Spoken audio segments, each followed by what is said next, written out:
আসিয়া দাওয়াত দিচ্ছেন ফেরাউনকে। ফেরাউন বলছে, আসিয়া যদি না ছেড়ে দাও ভয়াবহ পরিণতি হয়ে যাবে। আসিয়া বলছেন, স্বামী আমার, আপনি আমাকে যে মৃত্যুর হুমকি দেখাচ্ছেন, মৃত্যুকে আমি কোনো চুল পরিমাণ ভয় পাই না, কারণ মৃত্যু না হওয়া পর্যন্ত আমার সবচেয়ে প্রিয় আপনজন আল্লাহর সঙ্গে আমার মোলাকাত হবে না। আমি তো মৃত্যুকে আলিঙ্গন করতে চাই।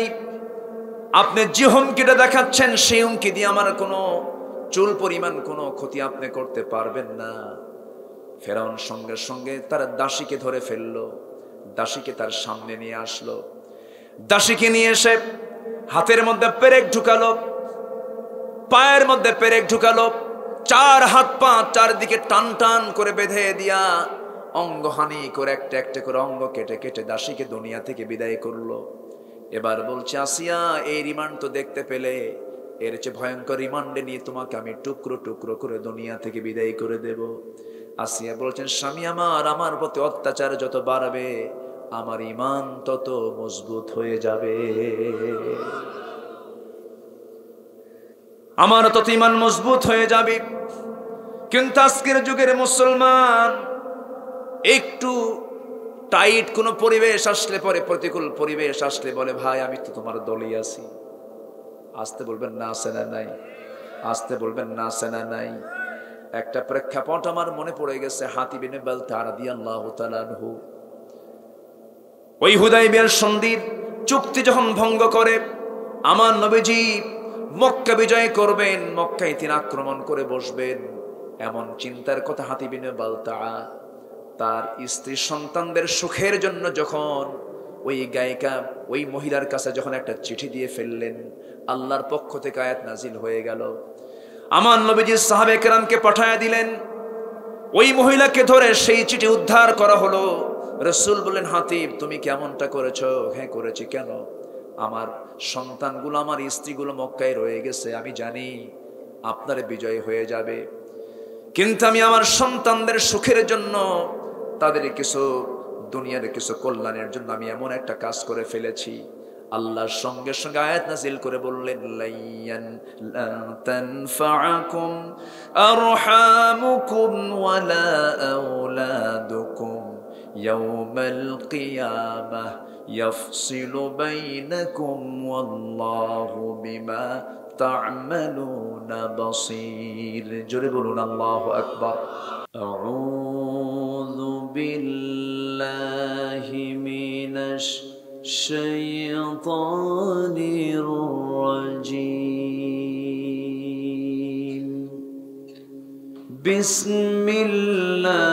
বিসমিল্লাহির রাহমানির রাহিম।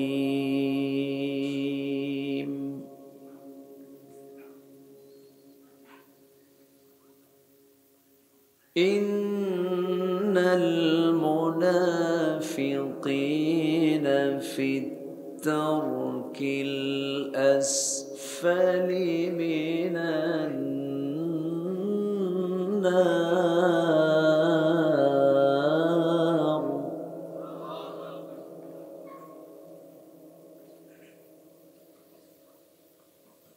ওয়ালান তাজিদা লাহুম নাসীরা।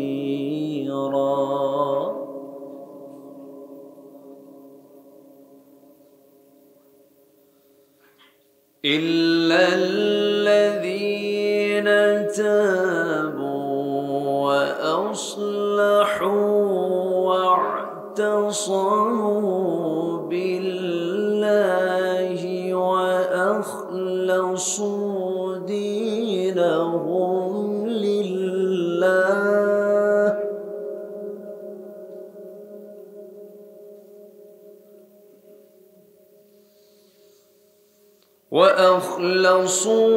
دينهم لله فأولئك مع المؤمنين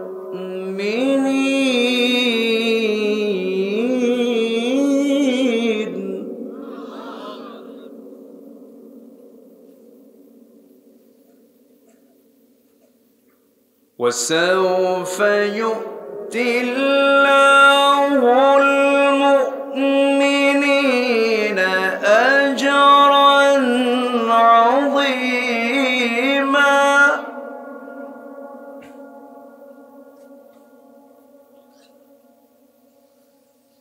ما يفعل الله بعذابكم إن شكرتم وآمنتم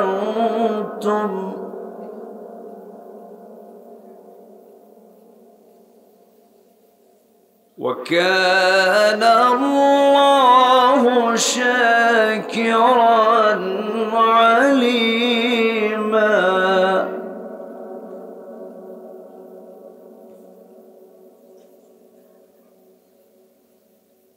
الله أكبر. بسم الله الرحمن الرحيم.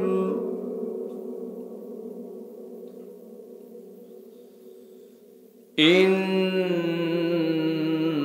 الله وملائكته يصلون على النبي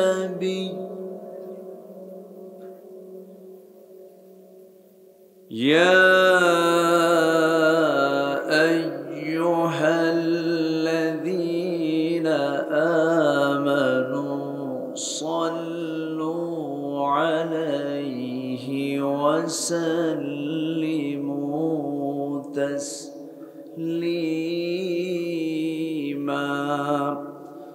اللهم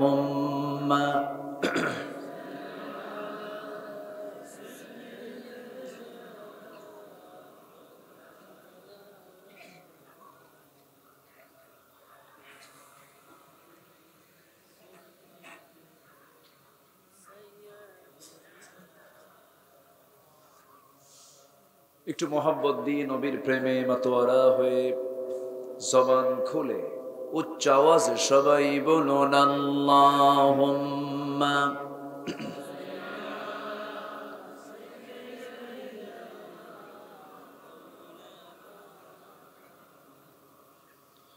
ওয়া আলা আলি সাইয়্যিদিনা।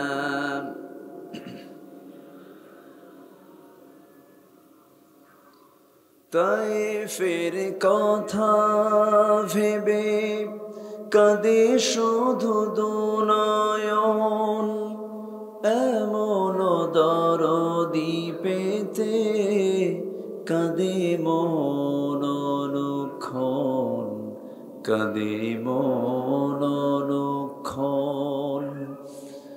ওহুদে দাঁত হারা আহমদ যখন লৌহ মাখা কিয়ামতে উঠবে তখন, জিহাদ না করে কিভাবে দেখাবে তুমি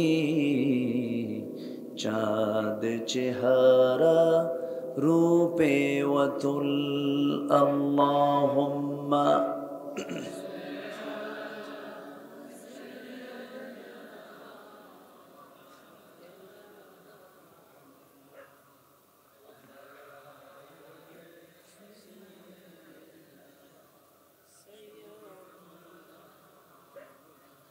সবাই বলুন বালাগাল উলা বিকামালিহি কাশাফাত তুজা বিজামালিহি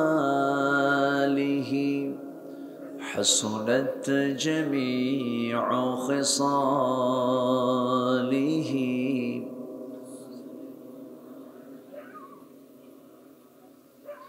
सूरते यूसुफ बिदारी हिकमते लुक़मान माँ क़ारिए क़ुरआन बारी, ये है दिले सादे मान माँ बलगल उला كشف الدجى بجماله حسنت جميع خصاله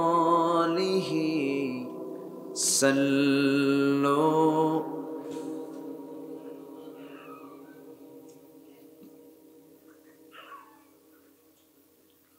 উত্তরবঙ্গের গেটওয়ে বগুড়া জেলার নন্দীগ্রাম উপজেলার দোলাশিংড়া গ্রামবাসী মাহফিল ইন্তেজামিয়া কমিটি কর্তৃক আয়োজিত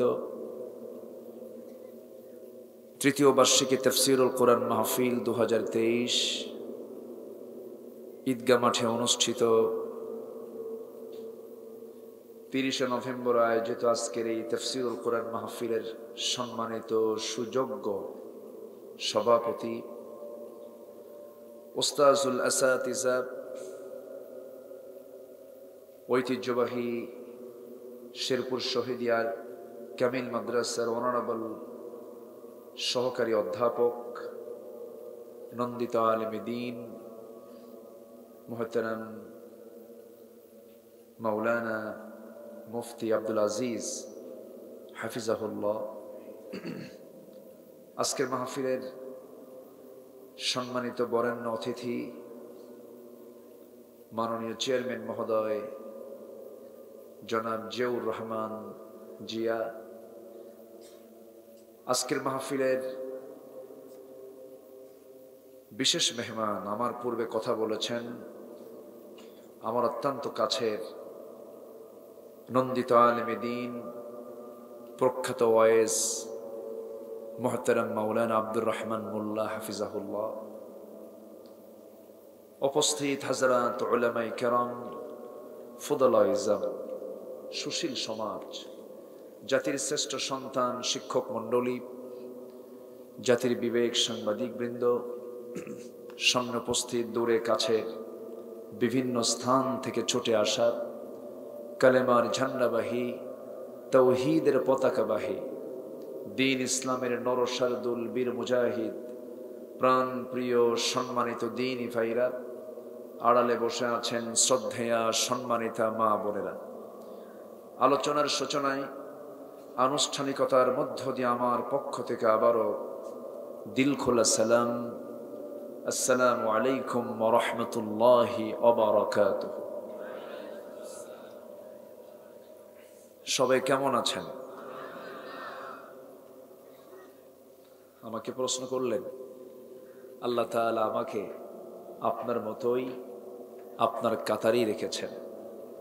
বলছি আলহামদুলিল্লাহ। আল্লাহ পাকের মেহেরবানি যে মহান আল্লাহ সুবহানাহু ওয়া তাআলা আমাকে আপনাকে অসংখ্য লোকের মাঝ থেকে বাছাই করে নির্বাচিত করে এমন একটি বরকতপূর্ণ রহমতে ঘেরা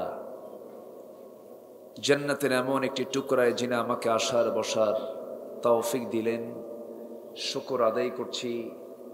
মুহাব্বাতান হৃদয় থেকে বলে উঠছি আলহামদুলিল্লাহ। আবারও বলছি আলহামদুলিল্লাহ। চিৎকার মেরে বলছি আল্লাহুম্মা ইন্নী আসআলুকা আল হুদা ওয়াত তুকা ওয়াল আফাফা ওয়াল গিনা। সবাই বলি আল্লাহুম্মা লাকা আসলামতু ওয়া বিকা আমানতু ওয়া আলাইকা তাওয়াক্কালতু ওয়া ইলাইকা আনাবতু ওয়া বিকা খাসামতু। আমরা আল্লাহ তাআলার শুকর আদায় করে নিলাম। সম্মানিত হাজিরিন, আমার পূর্বে খুব অল্প সময় যিনি আজকের মাহফিলের সভাপতি, খুব অল্প সময়ে তিনি তার গুরুত্বপূর্ণ কিছু কথা প্রেজেন্ট করেছেন, যেটা সমসাময়িক নিউ ওয়ার্ল্ড অর্ডার, বর্তমান পৃথিবীর যে চাহিদা, মুসলিম বিশ্বের যে সিচুয়েশন, এই আলোকে তিনি সংক্ষিপ্ত করে তার গুরুত্বপূর্ণ মেসেজ তিনি উপস্থাপন করেছেন আপনাদের সামনে।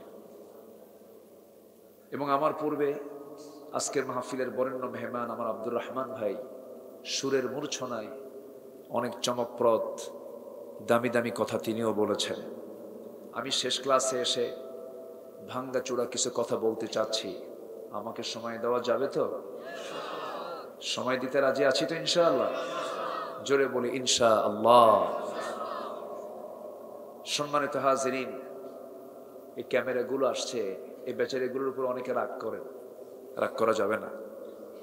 আপনি শুনছেন, হাজার হাজার নয় লক্ষ মানুষ উপস্থিত থেকে শোনা যায়, কিন্তু এই আলোচনাগুলো প্রযুক্তির কল্যাণে এই ক্যামেরার মধ্য দিয়ে ধারণ করে কোটি কোটি মানুষের কাছে এই আলোচনাগুলো তারা পৌঁছিয়ে দিচ্ছে। আলহামদুলিল্লাহ বলবেন না? তাহলে এরা থাকবে কি থাকবে না বলেন? সবই তো ঠিক আছে, আবার রাগেন কেন? রাগ করা যাবে না। সম্মানিত ভাইয়েরা, আমি আলোচনার সূচনায় আমার 24-25 বছরের এই আলোচনার জীবনে আমি অর্থহীন মানে অযৌক্তিক কোনো কথা আমি মাহফিলে কখনো বলি নাই, চেষ্টা করি না বলার জন্য। হয়তো আমার অজান্তে ভুলক্রমে হয়তো কিছু কথা মিসিং হতে পারে। তা আমি আমার অভ্যাস অনুযায়ী আলোচনার সূচনায় কোরআনে কারীমের গুরুত্বপূর্ণ একটি সূরা সূরাতুন নিসা থেকে আমি 3টি আয়াতে কারীমা তেলাওয়াত করেছি। এই 3টি আয়াতকে সামনে রেখে কিছু কথা বলতে চাচ্ছি। ভরসা করছি কার উপরে? আল্লাহর উপর। আলাইহি তাওয়াক্কালতু ওয়া ইলাইহি উনীব। কারণ সকল কাজে ভরসা করতে হবে কার উপরে? আসতে বলবেন না, কার উপরে? আল্লাহর উপরে। কারণ যিনি আমার সকল কাজের সমাধান করবেন তিনিই করবেন যিনি আমাকে সৃষ্টি করেছেন, যার হাতে আমার প্রাণ, তিনি কে? আল্লাহ তাআলা। সম্মানিত ভাইয়েরা, কোরআন নাজিল হয়েছে আজ থেকে 1500 বছর আগে। 1500 বছর আগে কি এই মাইক ছিল? ক্যামেরা ছিল? বিদ্যুৎ ছিল? মোবাইল ছিল? কম্পিউটার ছিল? বিমান ছিল? এরকম মিসাইল টিসাইল, বিমান হামলা, বোমা হামলা, অ্যাটম বোম, এগুলো কিছু ছিল? ছিল না। সেই যুগে কোরআন নাজিল হলো। আজকের এই তথ্য প্রযুক্তির চরম উৎকর্ষ সাধনের যুগে কোরআন তো অনেক আগে আসার কারণে এটা তো অচল হয়ে যাওয়ার কথা ছিল। কিন্তু কোরআন কি অচল? আসতে বলে অচল না সচল? সচল। বরঞ্চ কেন সাউন্ড আছে তো? আছে, এই এনাফ, বেশি সাউন্ড দেওয়ার দরকার নাই তো। যা আছেন আলহামদুলিল্লাহ। সচল কোরআন। দিন যত যাবে তত আরো স্পষ্ট তথ্যগুলো বিশ্ববাসীকে জানাতে থাকবে। জোরে বলি সুবহানাল্লাহ। আমার আপনার তথ্য ভুল হবে, আমার আপনার গবেষণায় ভুল থাকবে, কিন্তু আল্লাহর এই কালামের মধ্যে কেউ ভুল ধরার কোনো সুযোগ পাবে? ভুল ধরতে পারবে? কোরআন শুধু ধর্মীয় কিতাব নয়, কোরআন সব কথা বলে দেয়। জোরে বলি সুবহানাল্লাহ। আপনি কি চান আপনার ভিতরে? সব কিছু আছে। প্রাণী তথ্য তাও আছে। এই যে পোকাগুলো উঠতেছে, এই পোকা নিয়েও কথা আছে। আল্লাহ তাআলা মাছির উদাহরণ দিয়েছেন, মশার উদাহরণ দিয়েছেন, আছে না? আল্লাহ রাব্বুল আলামিন বলেন, ইন্নাল্লাহা লা ইস্তাহয়ি আন ইয়াদরিবা মাসালাম মা বাউদাতান ফামা ফাওকাহা। জোরে বলুন আল্লাহু আকবার। আল্লাহ রাব্বুল আলামিন লজ্জাবোধ করেন না মশা অথবা তদপেক্ষা অন্য কোন উদাহরণ দিতেও তিনি লজ্জা পান না। এই যে মশার যে উদাহরণটা দিয়েছেন, মশার এক্সাম্পলটা দিয়েছেন। কেন দিয়েছেন, কি জন্য দিয়েছেন? এই যে দিন আসতেছে, এক্সাম্পলের পিছনে বিশাল বড় কারণ যে ছিল তা প্রকাশ পেয়ে যাচ্ছে। যার হয়েছে ডেঙ্গু সে হয়ে যায় পঙ্গু, ঠিক আছে না? ডেঙ্গু কি থেকে ছড়ায়? মশা কি কোনো দুর্বল প্রাণী? এখন তো মশা অনেক সাপের চেয়েও মারাত্মক। কামড় মারলি শেষ, কামড় মারলে শেষ। নমরুদকে আল্লাহ তাআলা বিদায় করেছেন কিসের কামড় দিয়া? কি মশা? অচল মশা, প্যারালাইসিস রোগী, এমন একটা মশা দিয়া আল্লাহ তাআলা নমরুদকে খতম করেছেন। এই মশা তার পাখাকে প্রতি সেকেন্ডে 500 থেকে 600 বার নাড়াতে পারে। আল্লাহু আকবার বলবেন না? কতবারে? কত সেকেন্ডে? 1 সেকেন্ডে 500 থেকে 600 বার ঘোরাতে পারে, নড়াতে পারে। পৃথিবীর কোন মেশিন আছে এরকম? নাই। একটা মশার দাঁতের সংখ্যা হলো 47টা। কয়টা? 47টা দাঁত একটা মশার। তাহলে আল্লাহ যে উদাহরণটা দিলেন, এর মধ্যে বান্দার জন্য শিক্ষণীয় আছে না নাই? আছে। আল্লাহ তাআলা সব বলেছেন এর মধ্যে। কবি কবিতা নেবে, লেখক লেখা নেবে, গবেষক গবেষণা নেবে, সাহিত্যিক সাহিত্য নেবে, আইনজীবী আইন নেবে, বিচারপতি বিচার নেবে, রাজনীতিবিদ রাজনীতি নেবে, রাষ্ট্র পরিচালক রাষ্ট্রের তথ্য নেবে, শাসক শাসন পদ্ধতি নেবে। আছে না নাই? আসতে বলবেন না, আছে না নাই? আচ্ছা। কালিলাম মা তাযাক্কারুন, কিন্তু খুব কম লোকই স্মরণ করো। কার কথা? আল্লাহর কথা। খুব আফসোস লাগে আমার কাছে মাঝে মাঝে, এই যে দেশটা স্বাধীন হলো 71-এ, আজকে 2024 পড়ে যাবে কয়েকদিনের ভিতরে। দেশ বিশাল বড় 52-53 বছর অতিক্রম করেছে আমরা স্বাধীন হয়েছি। কিন্তু দিন যত যাচ্ছি, দুর্নীতি, আকাম কুকাম, জেনা, ব্যভিচার, অসামাজিক কাজের পরিমাণ কমছে না বাড়ছে? আসতে বলবেন না, কমতেছে না বাড়তেছে? এটা আমাদের জন্য কল্যাণ না অকল্যাণ? অকল্যাণ। আমার বন্ধুগণ, একটা সমাজের আদর্শিক দিক হলো সমাজের ভিতরে পাপ কাজগুলো কম থাকবে, ভালো কাজগুলো বেশি থাকবে, অধিকাংশ মানুষগুলো ভালো থাকবে, সামান্য কিছু মানুষ খারাপ কাজ করার সুযোগ পাবে। এটাই তো আদর্শ সমাজের বৈশিষ্ট্য।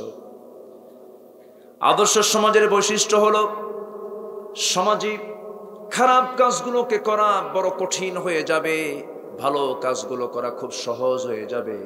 কিন্তু আমি যদি আপনাকে প্রশ্ন করি, আজকের সমাজে ভালো কাজ করা সহজ না খারাপ কাজ করা সহজ? বলেন, কি কাজ করা সহজ? খারাপ কাজ করা সহজ। কোন পুরুষ এবং কোন নারী যদি স্বেচ্ছায়, তাদের উভয়ের ইচ্ছায় যদি জেনায় লিপ্ত হয়, শাস্তি হলো 100 টাকা জরিমানা। কয় টাকা জরিমানা বলেন? 100 টাকা। অথচ ইসলাম বলছে, যদি কোনো পুরুষ এবং নারী, যদি পরপুরুষ পর নারী যদি হয়, বিবাহিত যদি হয়, জেনার কাজে যদি লিপ্ত হয়ে যায়, 3টা শাস্তি ইসলাম বড় মারাত্মক। 3টা অপরাধের শাস্তি, মারাত্মক শাস্তি দিয়েছে। তাদের পৃথিবীতে বেঁচে থাকার কোনো অধিকার নাই। আস-সাইয়্যিবুজ জানি, কাতলুন নাফস, যারা বিবাহিত জেনাকার। নাম্বার 2 হলো যারা কোনো মানুষকে খুন করে ফেললো, অন্যায় করে খুন করেছে, তার শাস্তিও তাকে দুনিয়া থেকে বিদায় করে দেওয়া, কিসাস। নাম্বার 3 হলো দিন থেকে যদি কেউ বের হয়ে যায়, মুরতাদ হয়ে যায়, এই 3 অপরাধের শাস্তি দিয়েছি ইসলামে, তাকে দুনিয়া থেকে শেষ করে দাও। এই 3টি অপরাধ বুঝি আমার দেশে নাই? আসতে বলে, আসতে বলবেন না, আছে না নাই? আচ্ছা। বিয়ে করাটাকে জটিল করা হয়েছে, আজ জেনাকে সহজ করে দেওয়া হয়েছে। জেনা করলে তেমন কিছু মনে করে না, কিন্তু বিয়ে করা কাজকে জটিল মনে করা হয়। সন্তান যদি একটু উইলিংলি বাপকে বলে, আব্বা যৌবন চলে আসছে, বিয়ে করাও। কিসের বিয়ে রে তোর, আগে নিজের পায়ে দাঁড়া।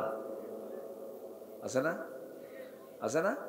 অথচ ছেলে যে মুখ ফুটে বললো সে যে জেনার কাছে লিপ্ত হতে পারে, এই চিন্তা মাথায় থাকলো না। আমার বন্ধুগণ, আজকে সমাজের আর্থিক অবস্থার দিকে যদি আপনি তাকান, যে যাকাতকে আল্লাহ রাব্বুল আলামিন সোশ্যাল সিকিউরিটি দিয়েছেন, সামাজিক নিরাপত্তার জন্য যাকাত দিয়েছেন, সেই জায়গায় যাকাত প্রতিষ্ঠিত আজকে না সুদ প্রতিষ্ঠিত? বলেন বলেন বলেন। এমনকি সুদখোর নামাজিও আমার দেশে আছে না নাই? সুদখোর হাজি আছে না নাই? হজে যান সুদ খান, নামাজ পড়েন সুদ খান, কপালটা কালো বানিয়েছেন সুদ খান। আমি কি কথাগুলো বলবো না কষ্ট পাচ্ছেন আপনারা? হুজুর ওয়াজ এসে যদি সুদ খাও বন্ধ করে দিলে তো এই ওয়াজ শোনা যাবে না, এরকম চিন্তা করতেছেন নাকি আপনারা? আবার আজকে মন খুলে কিছু কথা বলবো, জোরে বলি ইনশাআল্লাহ। আমি তো এলাকায় একটু সময় দিতে পারি কম, আপনাদের দোয়ায় আল্লাহ তাআলা গোটা দুনিয়ার বিভিন্ন জায়গায় আল্লাহ তাআলা আমাকে যাওয়ার সুযোগ করে দিয়েছেন। সময় বেশি দেব? আচ্ছা, দেখা যাক ইনশাআল্লাহ। সম্মানিত ভাইয়েরা, নন্দীগ্রামে আমার এবছরে একটাই মাহফিল, এটা আজকেরটা, আর কোনো মাহফিল নাই। সুযোগ পাই না তো। একটা জেলাকে যদি আপনি ভাগ করেন, প্রতি জেলায় 2টা করে মাহফিল করারও সুযোগ পাই না। এই মাহফিলে আসার জন্য আমার ডিআইটি প্রজেক্ট মসজিদ মেরুল বাড্ডায়, আমার নামে নাম, কই আলামিন ভাই কই, 2 বছর হলে পিছনে লেগে আছে। যাই হোক, আল্লাহ তাআলা আমাকে আসার তৌফিক দিয়েছেন। আপনাদের এই জান্নাতি চেহারা, আমি অনেক শ্রোতা দেখি, কিন্তু এই জনপদের যে শ্রোতাগুলো, তারা যে কান খাড়া করে মনোযোগ দিয়ে শোনে, এমন শ্রোতার সংখ্যা খুব কম। বলি আলহামদুলিল্লাহ, জোরে বলি আলহামদুলিল্লাহ। মাহফিলে এসে আগে ওয়াজ শোনা দরকার না, আগে ধৈর্য থাকা দরকার? ধৈর্য। আমরা শেষ পর্যন্ত থাকবো, জোরে বলি ইনশাআল্লাহ।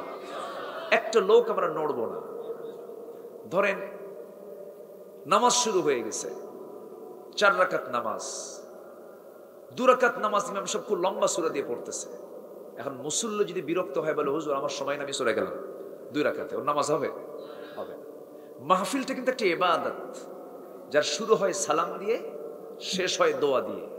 আমরা শেষ কাজ দোয়াটা করে যাব, জোরে বলি ইনশাআল্লাহ। এমন নিয়ত নিয়ে সবাই বসেছি তো নাকি ইনশাআল্লাহ? আচ্ছা, জনসভা হলে এটা ভিন্ন কথা। জনসভায় 5 মিনিট করে নেতারা বক্তব্য দেয়, ভাইরা আমার আছে না, চিল্লায়, এত চিল্লান খাইলাম আমরা, আর এত বাঁশ দিল আমাদের। যদি প্রশ্ন করি, সবচেয়ে মিথ্যা কথা বলে কৃষক, শ্রমিক, শিক্ষক, কারা? বলেন কারা? আমি কিন্তু কই নাই, আপনারাই বললেন। কিন্তু জনগণ জানে, জনগণ বোঝে সবকিছু। আপনারা ভাববেন না যে জনগণ বোকা, সময় মতো জবাব দিয়ে দেবে মুসলমান। জনগণ বোঝে। শুধু প্রতারিত হচ্ছে মুসলমান। আমরা প্রতারণার ফাঁদে পা দিয়েছি। যেই বলে ভাই আমারে দেখেন, একটা বার দেখেন, অন্ন, বস্ত্র, শিক্ষা, বাসস্থান, চিকিৎসা সব মৌলিক চাহিদা পূরণ করে দেব। কুফুরি কথা। মৌলিক চাহিদা পূরণ করবেন কে? আসতে বলবেন না কে? আল্লাহ। আল্লাহ তাআলা বলছেন, বান্দা তোমার 2টা নিরাপত্তা আমি নিশ্চিত করে দেব। যে সূরাটা আমরা সব সময়ের জন্য, সূরার ব্যাখ্যা অনেকে জানি না। আল্লাহ বলছেন 2টা সমস্যা, ক্ষুধার সমস্যা দূর করব, ভয়টাকে দূর করে দেব। কোনো ত্রাস থাকবে না, কোনো সেখানে অনিরাপত্তা থাকবে না, ঝুঁকি থাকবে না, ক্ষুধা থাকবে না। শুধু একটা কাজ তুই করবি বান্দা আমার, সেটা হলো, যারা পারেন ঠোঁট মিলিয়ে বলুন, ফালইয়াবুদু রাব্ব হাযাল বাইত আলহামদুলিল্লাহিল্লাযী আত'আমাহুম মিন জু'ইন ওয়া আমানাহুম মিন খাউফ। জোরে বলুন আল্লাহু আকবার। শুধু তোমাদের দায়িত্ব হলো সকল ক্ষেত্রে আমার গোলামি করবে, আমার আইনকে মেনে চলবে, জেনার বিধান মানবে, সুদের বিরুদ্ধের বিধান মানবে, যাকাতকে মেনে নেবে, সুদকে না বলবে, পর্দাকে মেনে নেবে, বেহায়াপনাকে না করবে, হারামকে বর্জন করে ভালো হালালকে মেনে নেবে। আমার ইবাদতটা করবে, আমি আল্লাহ তোমার ক্ষুধা দূর করে দেব, আমি তোমার নিরাপত্তা নিশ্চিত করে দেব। জোরে বলি সুবহানাল্লাহ। কার কথা?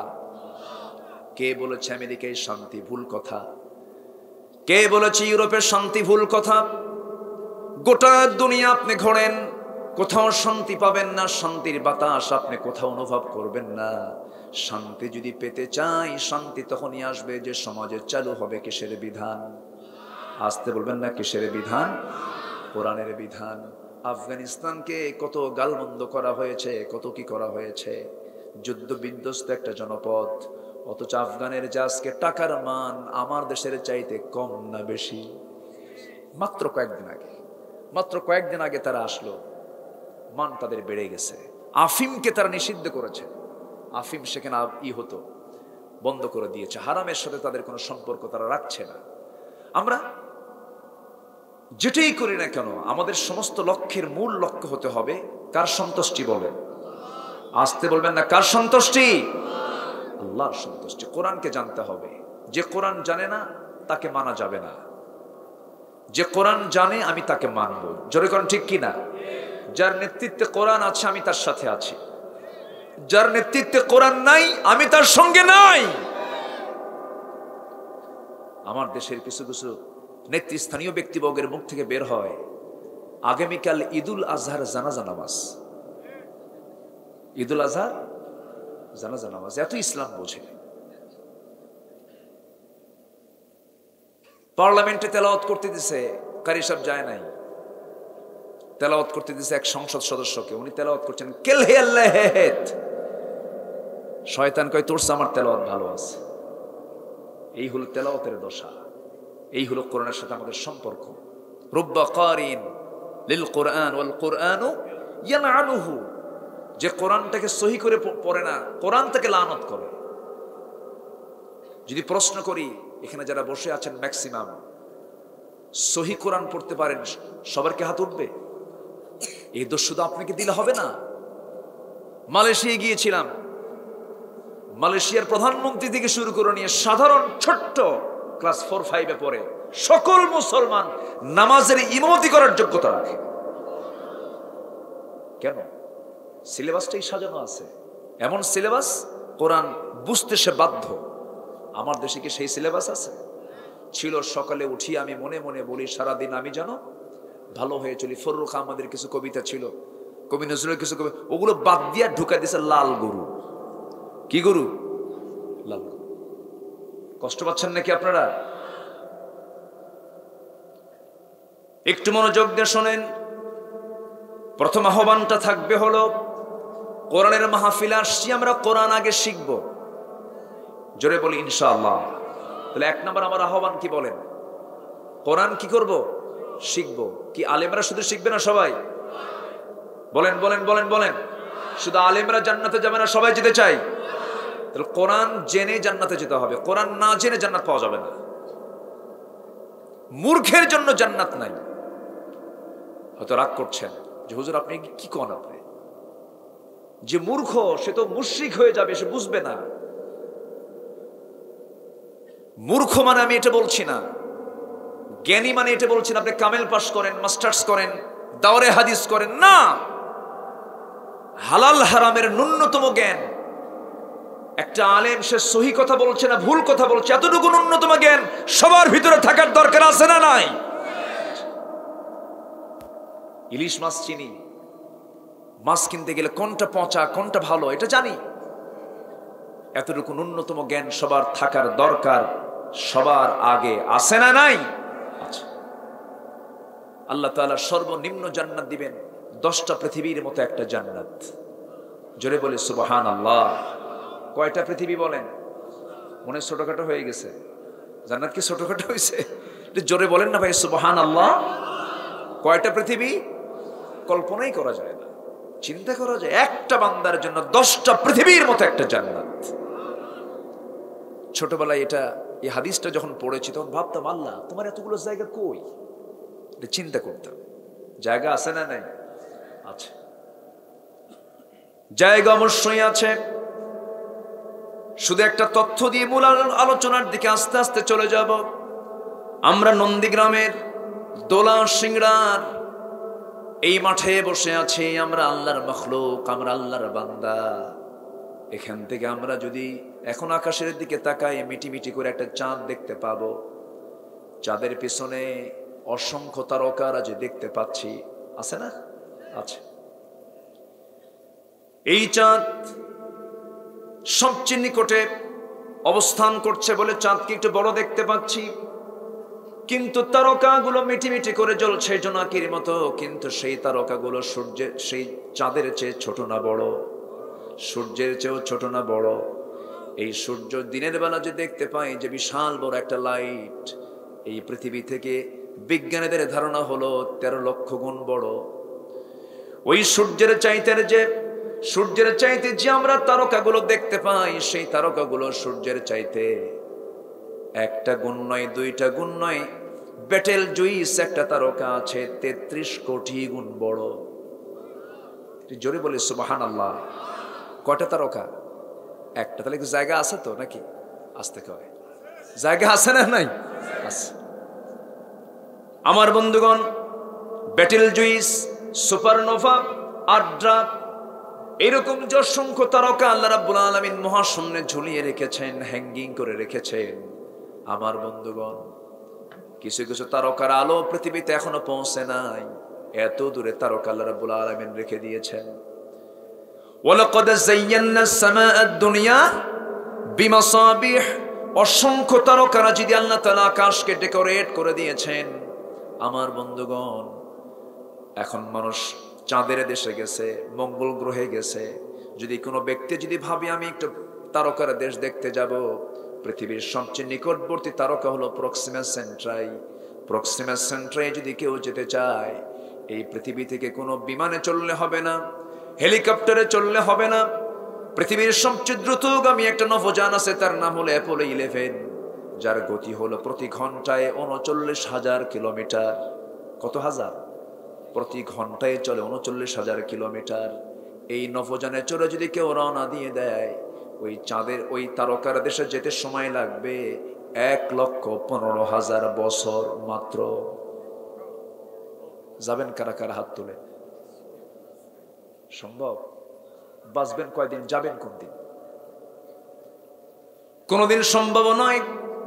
কেমন করে আপনি যাবেন? কোনদিন এমন প্ল্যান করেও যাওয়া যাবে না। আমি কি আকাশে গেছি নাকি? এখনো আকাশে কি যাওয়া হয়েছে নাকি? সামান্য মহাশূন্যের এই আমার চোখে পড়া তারকার কথা বললাম, সবচেয়ে নিকটবর্তী তারকার কথা বললাম। এরপরে মহাশূন্য, এরপরে মহাকাশ, বিশাল বড় আকাশ, এরপর আরেকটা আকাশ, এরপরে মহাশূন্যের পর আরেকটা আকাশ, এরপরে মহাশূন্যের পর আরেকটা আকাশ, এরপরে মহাশূন্যের পর আরেকটা আকাশ, মহাশূন্য। 7টা আকাশের উপরে আমার আল্লাহ তাআলা আরশ আজিম। সুবহানাল্লাহ বলেন। এই আকাশের চাইতে ওই আকাশ আরো বড়।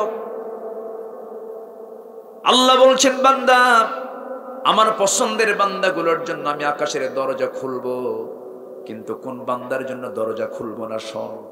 ওই আমল করবি না তোরা। কোন কোন বান্দার জন্য আমি আকাশের দরজা খুলবো না তোরা শুনে রাখ বান্দা।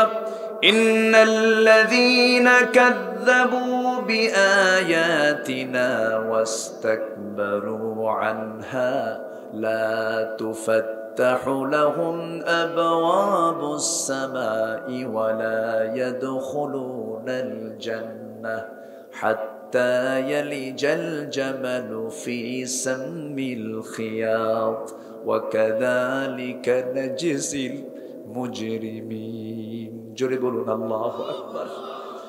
আল্লাহ কি ভয়ঙ্কর কথা বলে দিয়েছেন। এত রাগ করে আল্লাহ তাআলা এই কথাটা বলেছেন। এই আয়াতটা পড়লে আমার চরম ভয় লাগে। কি ভয়ঙ্কর আয়াত। আল্লাহ রাব্বুল আলামিন বলছেন, যে সমস্ত বান্দাগুলো আমার আয়াতকে অস্বীকার করবে, আমার আয়াত না মেনে দুনিয়ার বিধানকে যারা কার্যকর করবে, এমন লোক আছে না নাই? ওয়াস্তাকবারু আনহা, অহংকার দেখি আমার আয়াতকে প্রত্যাখ্যান করবে যারা, লা তুফাত্তাহু লাহুম আবওয়াবুস সামা, তাদের জন্য আসমানের দরজা কখনো খোলাই হবে না, এবং তারা জান্নাতে কখনো প্রবেশ করবে না। কেমন করে? এক্সাম্পলটা দেখেন। একটা সুঁয়ের ছিদ্র কয় ইঞ্চি মোটা হয়? ইঞ্চি মোটা হয়? হ্যাঁ, চোখই পড়ে না, সুই ঢোকেই না। চোখ না ভালো হলে সুঁয়ে সুতা ঢুকানো যায় না। আল্লাহ তাআলা বলছেন, একটা সুঁয়ের ছিদ্র পথে একটা উট প্রবেশ যেমন অসম্ভব, ওই সমস্ত বান্দার জন্য জান্নাতে যাওয়া তেমনই অসম্ভব। কি শক্ত কথা! ভাবতেছি ঠাকঠুক মেরে কয়েকটা সেজদা দেব, টাকা আছে হজে যাব, দান সদকা করে একটা মসজিদ বানাইয়া মরে যাব, আল্লাহ আমারে জান্নাত না দিয়ে যাবে কোথায়? এত সস্তা জান্নাত নয়। আমার দেশে কিছু কানার মতো কিছু লোক আছে, ওই কানার মতো, ওরা কোরআন বোঝে, আবার বলে যে আমরাও তো কোরআন বুঝি। এক কানা গেছে মসজিদে নামাজ পড়তে, মাগরিবের আজান হয় নাই, পাশে বসে আছে, ইমাম সাহেবের সঙ্গে কথা বলতে বলতে লাগছে গন্ডগোল, চরম গন্ডগোল। আজান হয়ে গেছে, নামাজে দাঁড়াইছে ইমাম, মুসল্লি হয়ে কানাও দাঁড়িয়েছে নামাজে। ইমাম সাহেব সূরা ফাতিহার পরে এমন একটা আয়াত বলছে, যে আয়াতের অংশ হলো ওয়া কানা মিনাল কাফিরিন, ওয়া কানা মিনাল কাফিরিন। কানার গেছে মেজাজ খারাপ হয়। কানা মনে মনে কয়, কিছুক্ষণ আগে গন্ডগোল হলো, নামাজের মধ্যে ফতুয়া জারি হলো, আমি কানা কাফের। প্রচন্ড রাগ উঠে গেছে, কিন্তু কিচ্ছু বলতেছে না। নামাজ শেষে চলে গেছে। পরের দিন আবার নামাজ পড়তে আসছে। এখন যে ইমাম, তার আবার একটা পা হলো খাটো, ন্যাংড়া সাইজের। ইমাম সাহেবদের আবার পছন্দের কিছু সূরা আয়াত থাকে, ঘন ঘন সেই সূরাগুলো দিয়ে নামাজ পড়ায়। ইমাম সাহেব আগের দিন সন্ধ্যায় যে নামাজ পড়ছে যে সূরা দিয়া, ওই সূরাই আবার পড়া শুরু করছে। যখন বলছে ওয়া কানা মিনাল কাফিরিন, পিছন দিক থেকে কানা উল্টা লোকমা দেয়, ওয়া লাংরানা মিনাল ফাসিকিন। কথা কি বুঝতেছেন? ওরা কোরআন বোঝে ওই কানার মতো। কোরআন যদি বুঝতো, কোরআন দিয়ে ব্যক্তির, সমাজ, রাষ্ট্র সব জায়গায় তারা গড়ে তুলতো, ঠিক কিনা? কোরআনকে ইফরাত করা যাবে না, তাফরিদ করা যাবে না, মর্জি মতো খাটো লম্বা করার কোনো সুযোগ নাই। সূরা ফাতিহার বা থেকে শুরু করে, বিসমিল্লাহ থেকে শুরু করে সূরা নাসের সিন পর্যন্ত, এর মধ্যে একটা হরফ যদি কেউ অস্বীকার করে, তার ঈমান আছে না গেছে? আপনি অহংকার করে বলবেন যেগুলো মধ্যযুগীয় আইন, এই আইন আজকের সমাজে চলতে পারে না, আপনার ঈমান নাই। ইউসবিহু মুমিনান ওয়া ইউমসি কাফিরান। আখিরি জামানে এমন একটা সময় আসবে, সকালে ঈমানদার, বিকালে কাফের। আছে না নাই? আমি আল্লাহর কসম, আমি কোনো দলীয় এজেন্ডা নিয়ে আমি এখানে আসিনি। আমি এসেছি কোরআনকে সামনে রেখে কিছু কথা বলতে। কিন্তু কোরআন কিন্তু চোরের পক্ষে কথা বলে না, কোরআন কিন্তু ডাকাতের পক্ষে কথা বলে না, কোরআন কিন্তু খুনির পক্ষে কথা বলে না। সম্মানিত ভাইয়েরা, সম্মানিত বন্ধুগণ, একটা প্রশ্ন যদি করি, আমার দেশে মানুষ বেশি না চোর বেশি? আসতে কোন কেন? মানুষ বেশি না চোর বেশি? চোর বেশি হলে তাদের নেতা কি হয়? কথা কি বোঝা গেল? আমরা আগে ভালো হই, জোরে বলি ইনশাআল্লাহ, আর জোরে বলি ইনশাআল্লাহ। যে নামাজ না পড়ে, তার চেয়ে বড় চোর আছে? আসতে কয়, তার চেয়ে বড় চোর আছে? কোন জনসভায় আপনি যান, যে জনসভায় নামাজ হয় না, লক্ষ লক্ষ মানুষের সমাগম, যে দলের নেতার নাম মুসলমান, কর্মীও মুসলমান, জনসভায় জোহর যায়, আসর যায়, মাগরিব যায়, এশা যায়, নামাজের কর্মসূচি নেই, ওই সমস্ত নেতৃত্বের মুখে আমরা জুতা মারি, থুতু মারি। রাজি আছেন কারা কারা? হাত উঁচু করে দেখান মুসলমান।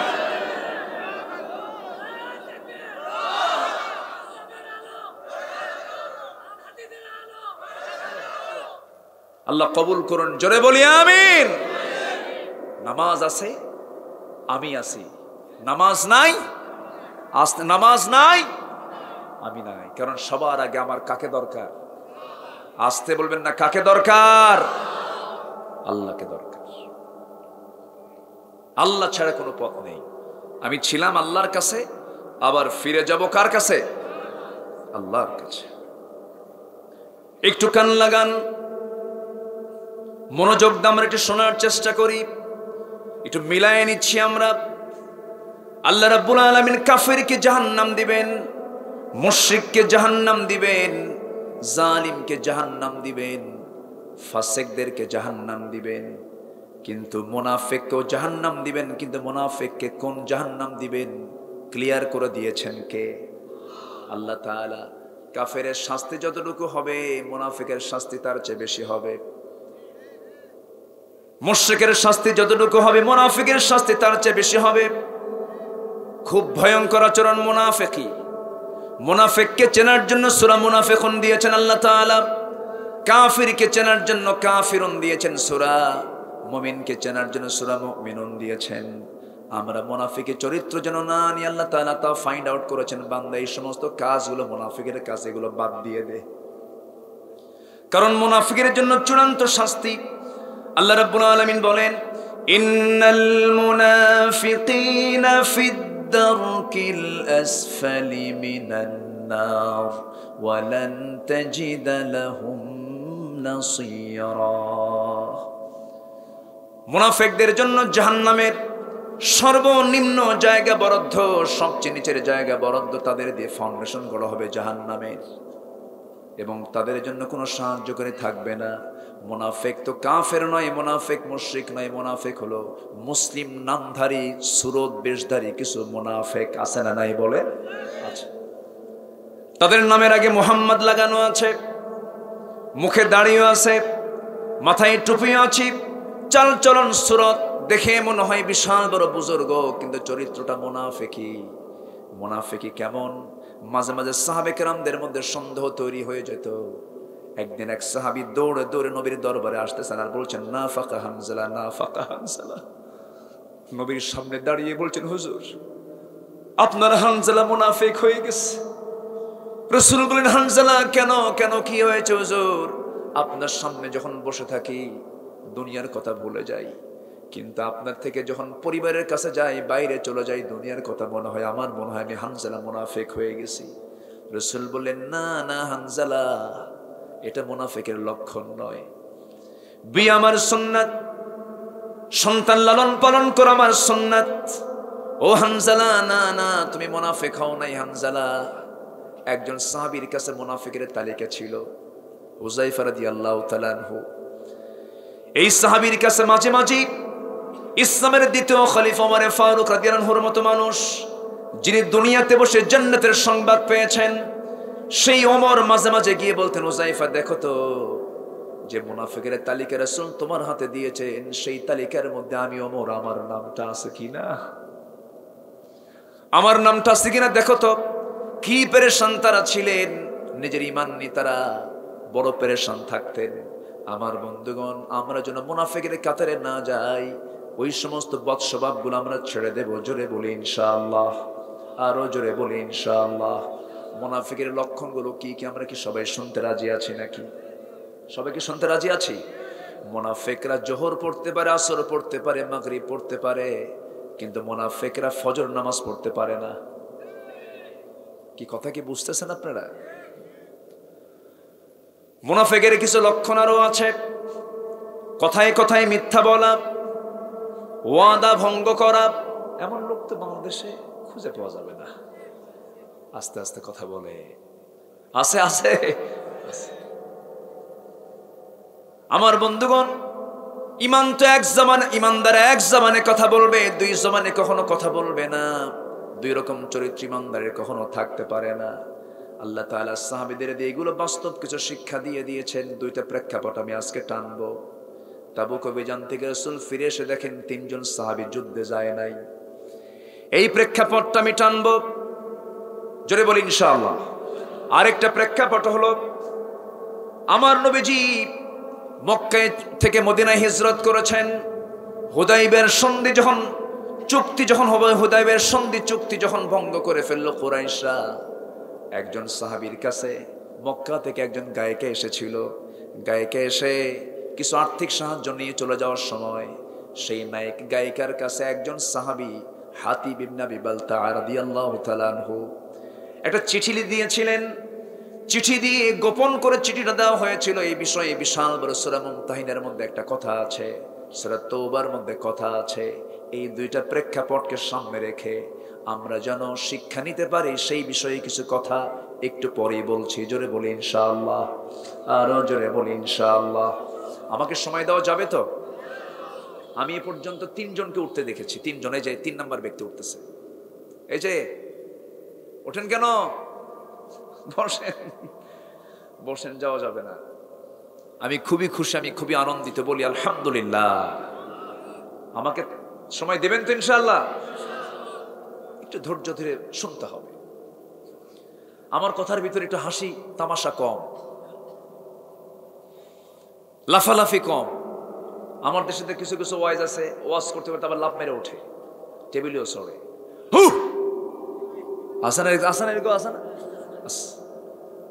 এগুলো বদমাইশি, এগুলো দুষ্টামি।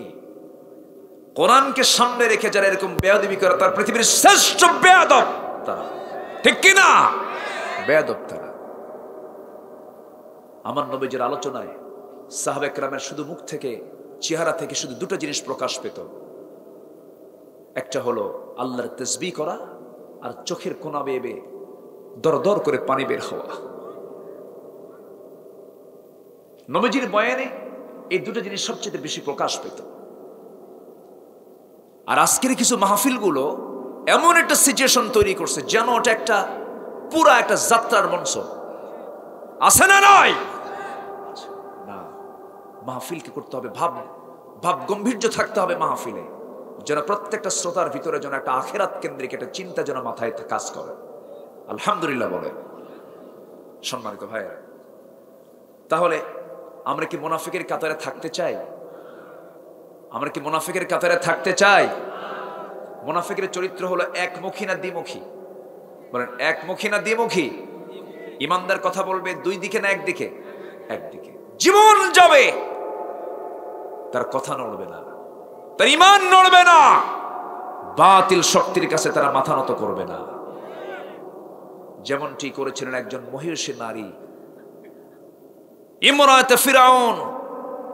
আল্লাহ তাআলা তাকে কি সম্মান দিয়েছেন, যার নবী মুসা, যার কিতাব তাওরাত, অথচ আল্লাহ তাআলা কোরআনের মতো কিতাবে ইমরাতে ফিরাউন আসিয়াকে গোটা বিশ্ববাসীর কাছে তাকে মডেল বানিয়েছেন। সুবহানাল্লাহ বলবেন না? এমনি এমনি হয়নি।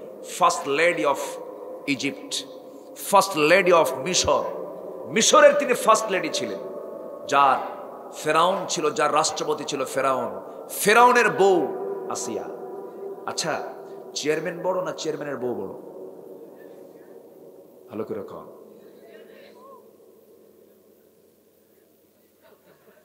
বলেন,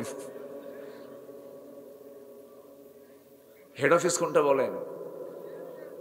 হ্যাঁ, এত সস্তা না কিন্তু। যত বড়ই আপনি নেতা হন, বইয়ের কাছে কায়েত, এত সস্তা না। যত বড়ই হুজুর হন না কেন, বইয়ের কাছে হুজুরগিরি দেখাতে গেলে বলে, তুমি কত বড় হুজুর আমার জানা আছে, বসো। কথা বোঝেন? বউ কিন্তু বিশাল বড় একটা ফ্যাক্টর। অনেক বউ স্বামীকে জাহান্নামে নিয়ে যাবে। যাবে না? জাহান্নামে নিয়ে যাবে না? নিয়ে যাবে। ইমরাতে ফিরাউন, আল্লাহ রাব্বুল আলামিন তার নামটা নেন নাই। কোন নারীর নাম কোরআনে নাই, শুধু একজন নারী ছাড়া। সেই নারীর নামটা আসতো না যদি তার স্বামীটা থাকতো, অথবা পৈতৃক পরিচয় যদি ঈসা আলাইহিস সালাম আসতেন। তার পিতার পরিচয় না থাকার কারণে আল্লাহ তাআলা মারিয়ামকে এখানে কোট করেছেন ঈসা ইবনু মারিয়াম। তাফসীর আসছে মারিয়ামের নামটা আসার একটা বড় জরুরত থাকার কারণে তার নামটা এসেছে। কোনো মহিলার নাম আল্লাহ রাব্বুল আলামিন কোরআনে উল্লেখ করেন নাই, শুধু ইশারা দিয়ে তাদের কথাগুলো তুলে ধরেছেন। একজন সাহাবীর নাম শুধু আসছে যায়েদ, ফাকালা যাইদুম মিনহা। কোন সাহাবীর নাম কোরআনে আসে নাই, শুধু ইশারা ইঙ্গিতে চলে এসেছে। আমার বন্ধুগণ, ইয়াসিন আলাইহিস সালাতু ওয়াস সালাম একজন কাফেরের ঘরের বউ হওয়ার পরেও ঈমান আছে না নাই? আর আজকের অনেক মুসলিম পরিবারের বউ, তাদের মধ্যে ঈমান আসতে বলে, ঈমান নাই। ঘরের মধ্যে বসে থেকে সিনেমা হল বানায় রাখছে, আছে না? সপ্তাহে 72 ঘন্টা টেলিভিশনের সামনে বসে থাকে, সারাদিন ফেসবুক চালায়। কি চাকরি? ফেসবুক চালায়। এখন তো বড় চাকরি এটা। অবশ্য সারাদিন ডিভাইস নিয়ে বসে আছে। এরকম লোকের পরিমাণ এখন কম না বেশি? বলেন, কম না বেশি? বেশি। পৃথিবী এখন এরকম, পৃথিবীবাসী এখন কোথায়? এরকম। এটার গোলাম হয়ে গেছে আজকে মোবাইলের। আপনি যদি মোবাইলের গোলাম হন, মোবাইল ব্যবহার করা আপনার জন্য হারাম। আপনি চালান, ঠিক আছে, মোবাইল আপনাকে চালায়, আপনি ঠিক নাই। আমার কথা কি বোঝা যাচ্ছে? আমি কথাগুলো কিন্তু শুধু আপনাকে শোনাচ্ছি না, গোটা পৃথিবী শুনছে। গোটা পৃথিবী এই আলোচনাগুলো কালকে সব চলে যাবে। আজকে এই মোবাইল অসংখ্য পরিবারে আগুন ধরিয়ে দিয়েছে, অসংখ্য পরিবার তছনছ হয়ে গেছে। চেয়ারম্যান সাহেবরা ভালো জানবে, ঠিক আছে না? শেষ। কার বউকে নিয়ে যায়? আমি কি ভুল বলতেছি? ঘটককে, কার বউকে নিয়ে যাচ্ছে? দূরত্ব যতই হোক কাছে থাকুক, স্লোগান তো দিছে, দূরত্ব যতই হোক কাছে থাকুক। চুয়াডাঙ্গা মাহফিল আমার, আমি যা খাইতে বসছি, মাহফিলে উঠবো, এক মুরব্বী এসে বলতেছে, হুজুর আমার বড় মেয়ের জন্য দোয়া করেন। জি আলহামদুলিল্লাহ, দোয়া করি। তো আপনার বড় মেয়ের কি হয়েছে, কি সমস্যা? হুজুর মেয়েটাকে বিয়ে দিছে বহু দূর, কোথায়? ঠাকুরগা। চুয়াডাঙ্গার মানুষ ঠাকুরগা মেয়েকে বিয়ে দিলেন, বিয়ের ঘটককে? হুজুর মোবাইল। ঘটককে তো বললাম মোবাইল কিনে দিলেন কেন? হুজুর দিতে চাইনি তো, সায়েন্সে পড়ে, অনলাইনে ক্লাস, মোবাইল কিনে দিলাম। অনলাইনে ক্লাস করতে করতে যে আরেকটা ক্লাস খুলছে তা তো জানে না হুজুর। মেয়ে নাই, 3 দিন কোনো খোঁজ খবর নাই। 3 দিন পর বলতেছে মুরব্বী, 3 দিন পর ফোন আসলো, ফোন ধরেই বলতেছে, আব্বু আমরা ভালো আছি। কি বলতেছে? আমরা মানে কি? আমরা মানে কি বলেন? ছিল আমি, হয়ে গেছে কি আমরা। এখন আব্বাকে বলে, আব্বা রাগ করো না, যা হয়েছে হয়েছে, আমরা সকল আইনি কাজ সম্পূর্ণ করে ফেলেছি। মানে আইনের হুমকিও দিচ্ছে। কি কথা কি বুঝতেছেন আপনারা? আজকে কোথায়? আজকে সমাজ কোথায়? আমাদের সচেতন হওয়ার দরকার আছে না নাই? আসতে বলবেন না, আছে না নাই? আজকে ইতিহাস মেয়েরা জানে না। বাচ্চাদেরকে ক্লাস 6-7 শিখায় কি জানেন? বিছনা কেমনে গোছান লাগে, আর শারীরিক পরিবর্তন কেমনে হয়, ঠিক আছে না? শারীরিক পরিবর্তন কেমনে হয়। আর পরের অধ্যায় হলো এসো বন্ধু হই। এসো কি হই? বন্ধু হই। প্রত্যেকটা ইউনিভার্সিটির ক্যাম্পাস হলো নোংরা প্রেমের আড্ডাখানা, ওপেন সিক্রেট। ছেলে মেয়েকে নিয়ে বসে ঘন্টার পর ঘন্টা গল্প করে, বুকে বুক মিলে, হাতে হাত মিলে, চোখে চোখ মিলে, ঠ্যাঙের উপরে মাথা দিয়া তুমি আমার আমি তোমার চলছে। পার্শ্বে পুলিশ পাহারা দিয়া কয়, ভালো করে করো, আমরা পাহারা দিচ্ছি। আমি কি ভুল বলছি? এগুলো হারামকে দেখে আমাদের আর হারাম মনে হয় না, অপরাধকে দেখে আর অপরাধ মনে হয় না। কোন এক বেচারি তার মেয়েকে বিয়ে দিছে হলো ঢাকার ট্যানারি এলাকায়, মেয়েকে বিয়ে দিছে। ট্যানারি এলাকায় যারা গেছেন, দুর্গন্ধে খেতে পারবেন না আপনি। ওই যে ট্যানারি বুঝলেন তো, চামড়ার এলাকায় প্রচন্ড দুর্গন্ধ, ওই এলাকার মানুষ থাকতে পারে। তো বিয়ে দেওয়ার পর মেয়ে ফোন দিয়ে বলে, আব্বা তাড়াতাড়ি আমার নিয়ে যাও, আমি আর থাকবো না এই জায়গায়, এই গন্ধে আমার পেট ফুলে উঠলো। মা একটু থাকো, নতুন বিয়ে হয়েছে, কয়েকদিন পর নিয়ে আসবো। 14-15 দিন পর বলতেছে, মা তোমাকে নেওয়ার জন্য আসতে। আব্বু তোমার আসার দরকার নাই, এই গন্ধ এখন আমার খুব ভালো লাগে। আজকে আমাদের চোখে সুদ ভালো হয়ে গেছে, বেপর্দা ভালো হয়ে গেছে, নোংরামি ভালো হয়ে গেছে। যাদের কাছে এগুলো ভালো লাগে তারা কি ইমানদার না মুনাফিক? ইমানদার না মুনাফিক? কষ্ট পাচ্ছেন? শোনেন, আমাদের কাজ হলো অসুস্থ হলে আমরা ডাক্তারের কাছে যাই, ডাক্তার কি করে? রোগ নির্ণয় করে ডায়াগনস্টিক সেন্টারে নিয়ে সব চেকআপ কইরা রোগ বের করে এরপরে ট্রিটমেন্ট করে। আমাদের দায়িত্ব হলো সমাজের কোন কোন ভুলগুলো আছে মাহফিল আমাদের ধরার দরকার আছে না নাই? আচ্ছা, এই জন্য কথাগুলো বলতেছি। দেখেন, আসিয়া কার বউ? বলেন কার বউ? একটা কাফেরের ঘরের তিনি স্ত্রী। অথচ আসিয়া আলাইহিস সালাম ওই ঘরে থাকার পরেও হককে তালাশ করেছেন, ইমানকে সার্চ দিয়েছেন, জান্নাত খুঁজে পাওয়ার জন্য চেষ্টা করেছেন, আল্লাহকে খুঁজে পাওয়ার জন্য চেষ্টা করেছেন। ইমানদার কি হতে হবে? গোচি মাছের মতো, বাইম মাছের মতো। গোচি মাছ চিনেন তো নাকি? হ্যাঁ, এটা এলাকায় তো গোচি মাছই কয়। আমাদের ভাষা তো খুব একটা তফাৎ না। আমার যদিও অবস্থান ঢাকায়, জন্মস্থান সুঘাটি ইউনিয়নে, নাম শুনছেন কিনা? ওই মির্জাপুর এরিয়া, ওই পাশে। ভাষা প্রায় এক, তবে আমাদের ভাষার সাথে আবার সিরাজগঞ্জের ভাষার কিছু মিল আছে। গেদা কেবা আসা বা খেয়ে যাও হৌগা, এরকম করে ওরা একটু কথা বলে। আবার বগুড়ার ভাষার সাথে আবার এই এলাকার ভাষার মিল আছে মনে হয় না? নন্দীগ্রামের অঞ্চলের সাথে বগুড়া শহরের ভাষার কিছু মিল আছে। কত ভাষা কে দিয়েছেন বলেন তো? আসতে বলবেন না, কে দিয়েছেন? আল্লাহ দিয়েছেন। তবে সবচাইতে সুন্দর ভাষা হলো নোয়াখালীর, তাই না? খুব কঠিন ভাষা। চিটাগাং আরো কঠিন, সিলেট আরো কঠিন। আমারে সিলেটের নিচে মাহফিলে আমারে বলে, হুজুর সুটকা গু খাবেন না ভিজা গু খাবেন? আমার তো কামই সারা শুনি প্রথম যখন যাই। ভাষার কোনো শেষ নেই, কোনো ভাষাই কিন্তু সহজ না অন্য এলাকার মানুষের জন্য। বগুড়ার ভাষাও যে খুব সহজ তা না। অনেকদিন আগে, বছর 17 কি 18 হবে, নোয়াখালীর লক্ষ্মীপুর কমলগঞ্জে, কমলনগরে একটা মাহফিল আমার। তো মাহফিল কমিটি আমাকে বলেন, হুজুর গোটা দেশেই তো চলেন, তো আমরা তো দক্ষিণবঙ্গের মানুষ, উত্তরবঙ্গের এমন একটা বাক্য বলবেন যেটা আমরা বুঝবো না। অনেকক্ষণ চিন্তা ফিকির করে ভাবলাম কি বলা যায়। তো বগুড়া শহরের একদম, বগুড়া শহরের যে হৃৎপিণ্ড সাতমাথা, এর আশপাশে ধরেন জাহাঙ্গীরাবাদ, বনানী, কলোনি, ওইদিকে মাটিডালি, এই এলাকার মানুষ যে বাংলায় কথা বলে এমন একটা বাক্য আমি রেডি করলাম। আমি বললাম, ভাই শোনেন। তো ওনাকে বললাম, কে রে তুই আলুতে আলু ওয়াক্কেলি আলু। বুঝতেছেন কি আপনারা? কে রে তুই আলুতে আলু ওয়াক্কেলি আলু। উনি আমার দিকে ফেল করে চেয়ে আস। তো বললাম, ভাই আমি তো বাক্য বলে ফেলছি। আপনি কি বললেন? আমি বললাম, আপনি বুঝলেন কি সেটাকে বলেন। উনি বললেন, যেহেতু আপনার বাক্যের ভিতরে শুধু আলুই দেখলাম। কে রে তুই আলুতে আলু ওয়াক্কেলিয়া আলু। কি কথা বলছেন না? তাহলে এখানে আলু কয়টা আসছে বুঝতেছেন তো? ভাষা অন্য এলাকার জন্য অন্য এলাকার ভাষা কঠিন, কিন্তু মায়ের ভাষার চেয়ে আপন কোন ভাষা পৃথিবীতে আছে? আসতে বলবেন না, আছে।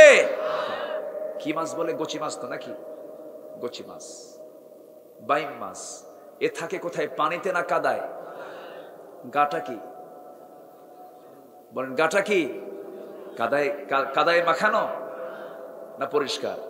পরিষ্কার। ইমানদারের চরিত্র হবে বাইম মাছ আর গোচি মাছের মতো।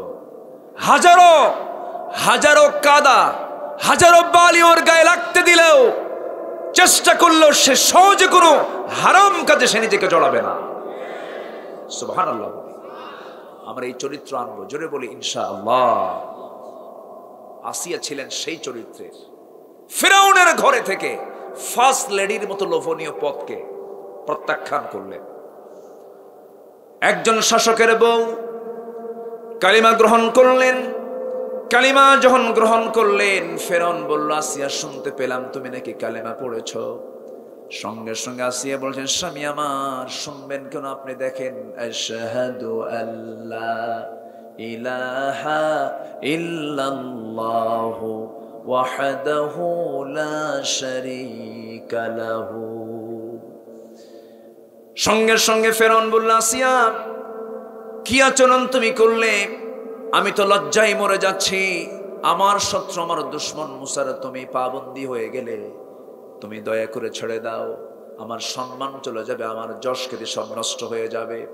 আসিয়া বলছেন, স্বামী আমার, আমি আপনার কল্যাণ চাই, আমি এর চাইতে মহাসত্য আর কোথাও খুঁজে পাচ্ছি না, আপনিও কালেমা পড়ে মুসলমান হয়ে যান। সুবহানাল্লাহ বলবেন না? আসিয়া দাওয়াত দিচ্ছেন ফেরাউনকে। ফেরাউন বলছে, আসিয়া যদি না ছেড়ে দাও ভয়াবহ পরিণতি হয়ে যাবে। আসিয়া বলছেন, স্বামী আমার, আপনি আমাকে যে মৃত্যুর হুমকি দেখাচ্ছেন, মৃত্যুকে আমি কোনো চুল পরিমাণ ভয় পাই না, কারণ মৃত্যু না হওয়া পর্যন্ত আমার সবচেয়ে প্রিয় আপনজন আল্লাহর সঙ্গে আমার মোলাকাত হবে না। আমি তো মৃত্যুকে আলিঙ্গন করতে চাই।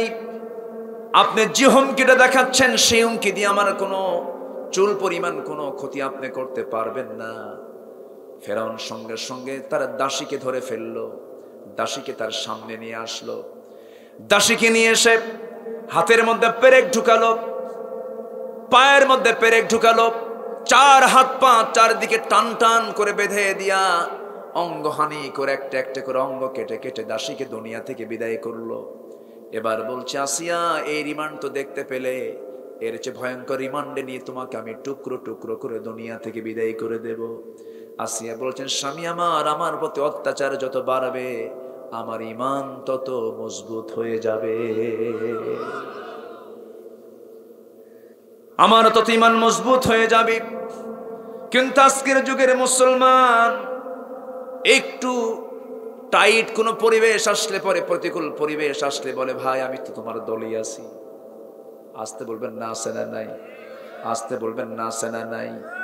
একটা প্রেক্ষাপট আমার মনে পড়ে গেছে। হাতিব ইবনে বালতাআ রাদিয়াল্লাহু তাআলা আনহু ওই হুদায়বিয়ার সন্ধির চুক্তি যখন ভঙ্গ করে, আমার নবীজি মক্কা বিজয় করবেন, মক্কায় তিনি আক্রমণ করে বসবেন, এমন চিন্তার কথা হাতিব ইবনে বালতাআ তার স্ত্রী সন্তানদের সুখের জন্য যখন ওই গায়িকা ওই মহিলার কাছে যখন একটা চিঠি দিয়ে ফেললেন, আল্লাহর পক্ষ থেকে আয়াত নাজিল হয়ে গেল। আমার নবীজি সাহাবে কেরামকে পাঠায়া দিলেন, ওই মহিলাকে ধরে সেই চিঠি উদ্ধার করা হলো। রাসূল বললেন, হাতিব তুমি কেমনটা করেছো? হ্যাঁ করেছি। কেন? আমার সন্তানগুলো, আমার স্ত্রীগুলো মক্কায় রয়ে গেছে, আমি জানি আপনার বিজয় হয়ে যাবে, কিন্তু আমি আমার সন্তানদের সুখের জন্য, তাদের কিছু দুনিয়ার কিছু কল্যাণের জন্য আমি এমন একটা কাজ করে ফেলেছি।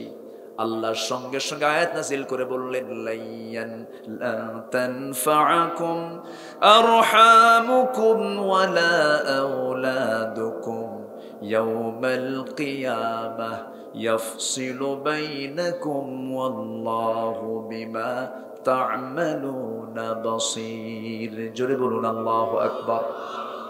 সূরাতুল মুমতাহিনা আয়াত নাম্বার 4। সন্তান তোমাদের কোনো কাজে আসবে না, পরিবার পরিজন তোমার কোনো কাজে আসবে না, কাজে আসবে একমাত্র কার সাহায্য? আসতে বলবেন না, কার সাহায্য? আজকে আমরা সন্তানদের সুখের জন্য, পরিবারের সুখের জন্য রাতকে দিন করছি, কোটি কোটি টাকার সম্পদ হয়তো কামাই করলাম। আপনি যদি হারাম উপায়ে কামাই করেন, সন্তানের উপকার হবে, আপনার কোনো উপকার হবে না। কি লাভ হবে রে ভাই? আপনি করলেন হারাম কামে, আপনাকে জাহান্নাম যেতে হবে, ভোগ করবে সন্তান। এই জন্য সন্তানদের উপকার করতে গিয়ে নিজের কোনো ক্ষতি করা যাবে না, পরিবারের কল্যাণ করতে গিয়ে নিজের ঈমানকে বিক্রি করে দিয়ে কোনো কাজ করা যাবে না। আল্লাহ তাআলা এটাই যুগ যুগ ধরে কিয়ামত পর্যন্ত মানুষ যেন বুঝতে পারে, আল্লাহ তাআলা এই প্রেক্ষাপটটা আল্লাহ তাআলা এই জন্য নিয়ে আসছেন।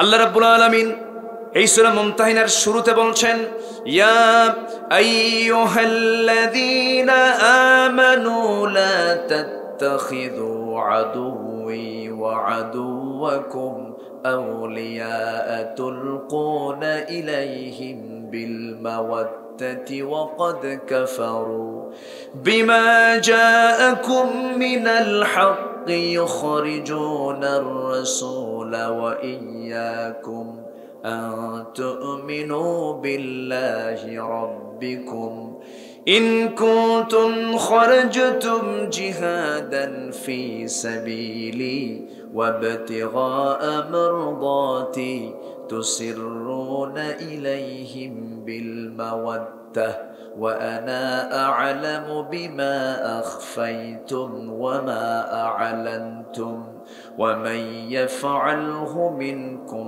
فقد ضل سواء السبيل. جربوا الله أكبر. কিন্তু হাতিব বিন বালতা বদরে যুদ্ধে অংশগ্রহণ করেছেন। আল্লাহু আকবার।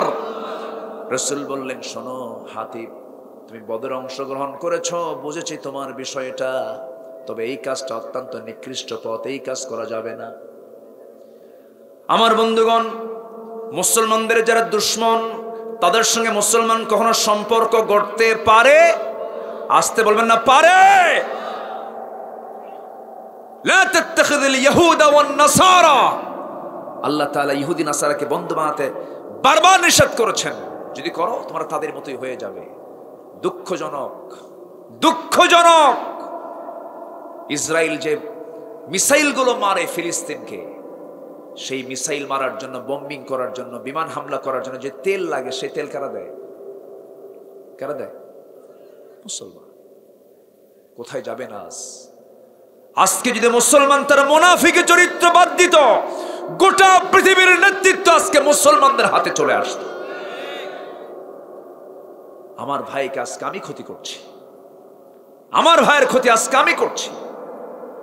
আমাদের ভিতরে হিংসা যায় না। আমার বাড়ির পিছনের বাড়ি প্রতিবেশী, তার রাস্তা নাই, হয়তো আমার জায়গা দিয়েই সে যায়, যে গন্ডগোল লাগলেই খোটা। এটা নাই তো, খোটা মারে, এলাকায় খোটা মারে। আপনি আপনার জায়গায় খোটা মারলেন না আল্লাহর জায়গায় খোটা মারলেন? জায়গা কার? এখন আস্তে আস্তে করে, আস্তে করে জোরে বলেন, জায়গা কার? হয়তো বলেন হুজুর রেজিস্ট্রি অফিসে যান, দেখেন জায়গা কার। রেজিস্ট্রি অফিসে জায়গা হয়তো আপনার নামে থাকতে পারে, মূল জায়গা কার? আপনি যে খোটাটা মারলেন, আপনি যে খোটা মারলেন, বান্দাকে হাঁটতে দিলেন না, এটার জন্য জবাব দিতে হবে কার আদালতে? আসতে বলবেন না, কার আদালতে? আল্লাহর আদালতে।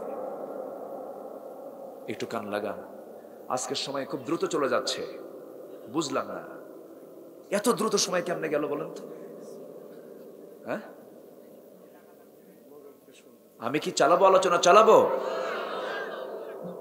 আল্লাহু আকবার, আল্লাহু আকবার বলেন। আমি এতক্ষণ আলোচনা শেষ করে দিই, কিন্তু আমি তো আলোচনার কেবল সূচনা সূচনা মনে হচ্ছে আমার কাছে। আমাকে সময় দেওয়া যাবে তো ইনশাআল্লাহ? মায়েরা কি মাহফিলে আছে? আছে, মায়েরা আছে, আসছে, মায়েরা মাহফিল আসছে। বলি আলহামদুলিল্লাহ, জোরে বলি আলহামদুলিল্লাহ। অনেক কথা জমা হয়ে আছে। আসিয়া আলাইহিস সালাতু ওয়াস সালামের কথা বলছিলাম, মনে আছেন আপনাদের? আল্লাহু আকবার। আল্লাহ তুমি এলাকার মাদেরকে আসিয়ার মতো বানায় দাও, জোরে বলি আমিন। দাসীকে যখন হাত পা কেটে 4 পা শেষ করে দেওয়া হলো আসিয়ার সামনে, তাকে শহীদ করে দেওয়া হলো। আসিয়া দাঁড়ায় আছেন। ফেরাউন বলছে, আসিয়া তোমার সঙ্গে আমার স্বামী স্ত্রীর সম্পর্ক, তুমি কি এমন বিশ্বাসে নেই সম্পর্ক তুমি মাইনাস করে দিলা? তিনি বলছেন, স্বামী আমার আসল সম্পর্ক আমার আল্লাহর সাথে। জোরে বলি সুবহানাল্লাহ। আসিয়া আলাইহিস সালাতু ওয়াস সালাম যখন তার চূড়ান্ত কথা বলে ফেললেন, ফেরাউন জাল্লাদকে হাজির করলো। হামান পরামর্শ দিল, ফেরাউন শোনেন, আপনার ঘরের শত্রুকে বিদায় না করলে আপনার সালতানাত টিকে রাখা কঠিন হয়ে যাবে। শেষ পর্যন্ত ফেরাউন ওই পথটাই বেছে নিল, যে পথটা স্বৈরাচারের পথ, জুলুমের পথ, খুনের পথটাই বেছে নিল। যারা খুন করে, যারা ক্ষমতায় পাকাপোক্ত থাকে, তারাই হলো ফেরাউনদের নাতিপুতি। আসতে কবেন না, জোরে বলেন ঠিক কিনা? খুন করে পৃথিবীতে, খুন করে মানুষ হত্যা করে, স্বৈরাচারী কায়দায় ক্ষমতায় পাকাপোক্ত করতে চেয়েছিল ফেরাউন, ঠিক কিনা? 40,000 শিশুকে সে হত্যা করেছিল। ইউযাব্বিহুনা আবনাআকুম ওয়া ইস্তাহয়ুনা নিসাআকুম। হাজার হাজার শিশুকে হত্যা করে সে ক্ষমতা পাকাপোক্ত করতে চেয়েছিল। শেষ পর্যন্ত মুসার বিজয় না ফেরাউনের বিজয়? কার বিজয় হয়েছে বলেন? মুসার বিজয় হয়েছে। ইনশাআল্লাহ কোন জালিম, কোন ফাসিক বিজয় হবে না, ফিলিস্তিনদের বিজয় হবে। জোরে বলে ইনশাআল্লাহ। মুসলমানদের বিজয়ের সামনে অপেক্ষা করছে, অপেক্ষা করছে। জোরে বলি ইনশাআল্লাহ।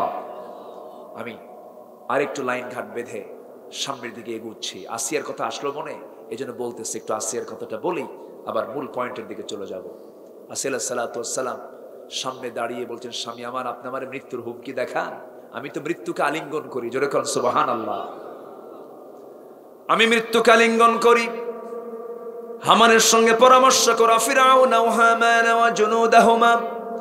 আল্লাহ তাআলা হামানের নামটা কোরআনে কোট করেছেন। হামান তো বড় বুদ্ধিদাতা ছিল, ফেরাউনের বুদ্ধি একটু কম ছিল। বুদ্ধি দিত কে বলেন? হামান। আমার বন্ধুগণ, হামান যখন বুদ্ধি দিয়া তাকে বলল, আপনার আসিয়াকে মেরে ফেলতে হবে, জল্লাদ কি প্রস্তুত করে দেওয়া হলো। জল্লাদ সামনে এসে হাতের মধ্যে করাত নিয়েছে। কি নিয়েছে বলেন? করাত। করাত নিয়ে কপালে ঠেকে দিয়ে বলছে, আসিয়া এখনো সময় আছে, তুমি কি করবা বলো, কি করবা বলো। বারবার তাকে বলছেন। আসিয়া আলাইহিস সালাম তার মুখ থেকে বের করছেন, আশহাদু আল্লা ইলাহা ইল্লাল্লাহ, আমি কখনো ছাড়বো না, আল্লাহ ছাড়া কাউকে আমি সাক্ষ্য দেব না, আল্লাহ আমার একমাত্র রব, আমার একমাত্র প্রভু। যখন কপালে ঠেকে দিয়ে যখন করাত যখন চালু করে দিয়েছে, আসিয়ার মুখ থেকে দোয়াও চালু হয়ে গেছে। আসিয়ার মুখ থেকে দোয়া চালু হয়ে গেছে।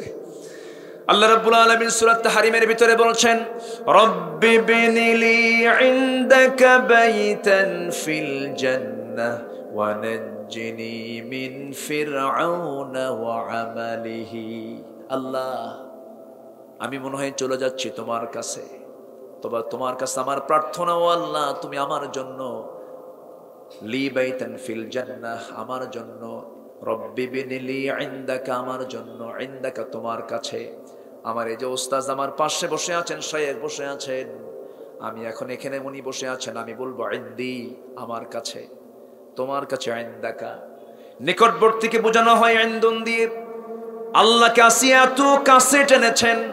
কি সুন্দর কথা, কি সুন্দর দোয়া তিনি করছেন। তিনি বলছেন, আল্লাহ তোমার কাছে আমার প্রার্থনা, তুমি আমার জন্য একটা ঘর বানাবা, কিন্তু সেই ঘরটা হওয়া চাই তোমার কাছে, ইনদাকা বাইতান, একটা ঘর, বুয়ুতুনের বহু বচন, একটা ঘর তুমি আমাকে দিবা, কিন্তু সেই ঘরটা হওয়া চাই তোমার ঘরের সাথে। আল্লাহু আকবার বল। আল্লাহকে দূরে রাখা যাবে? কাছে নিতে হবে। জামিউল কালাম, এত মজবুত দোয়া, খুব কম দোয়া আছে কোরআনে। এত সুন্দর দোয়া আলাইহিস সালাতু ওয়াস সালাম করেছেন। আল্লাহ তাআলা তার দোয়াটা কোরআনে কোট করে নিয়েছেন। এটা আসিয়ার দোয়া। কার দোয়া বলেন? আসিয়ার দোয়া। ওয়া আমালিহি, ওয়া আল্লাহ ফিরআউনের অসৎকর্ম থেকে তুমি আল্লাহ আমাকে হেফাজত করো। আসিয়া আলাইহিস সালাতু ওয়াস সালামের কপাল থেকে টপ টপ করে রক্ত পড়তেছিল।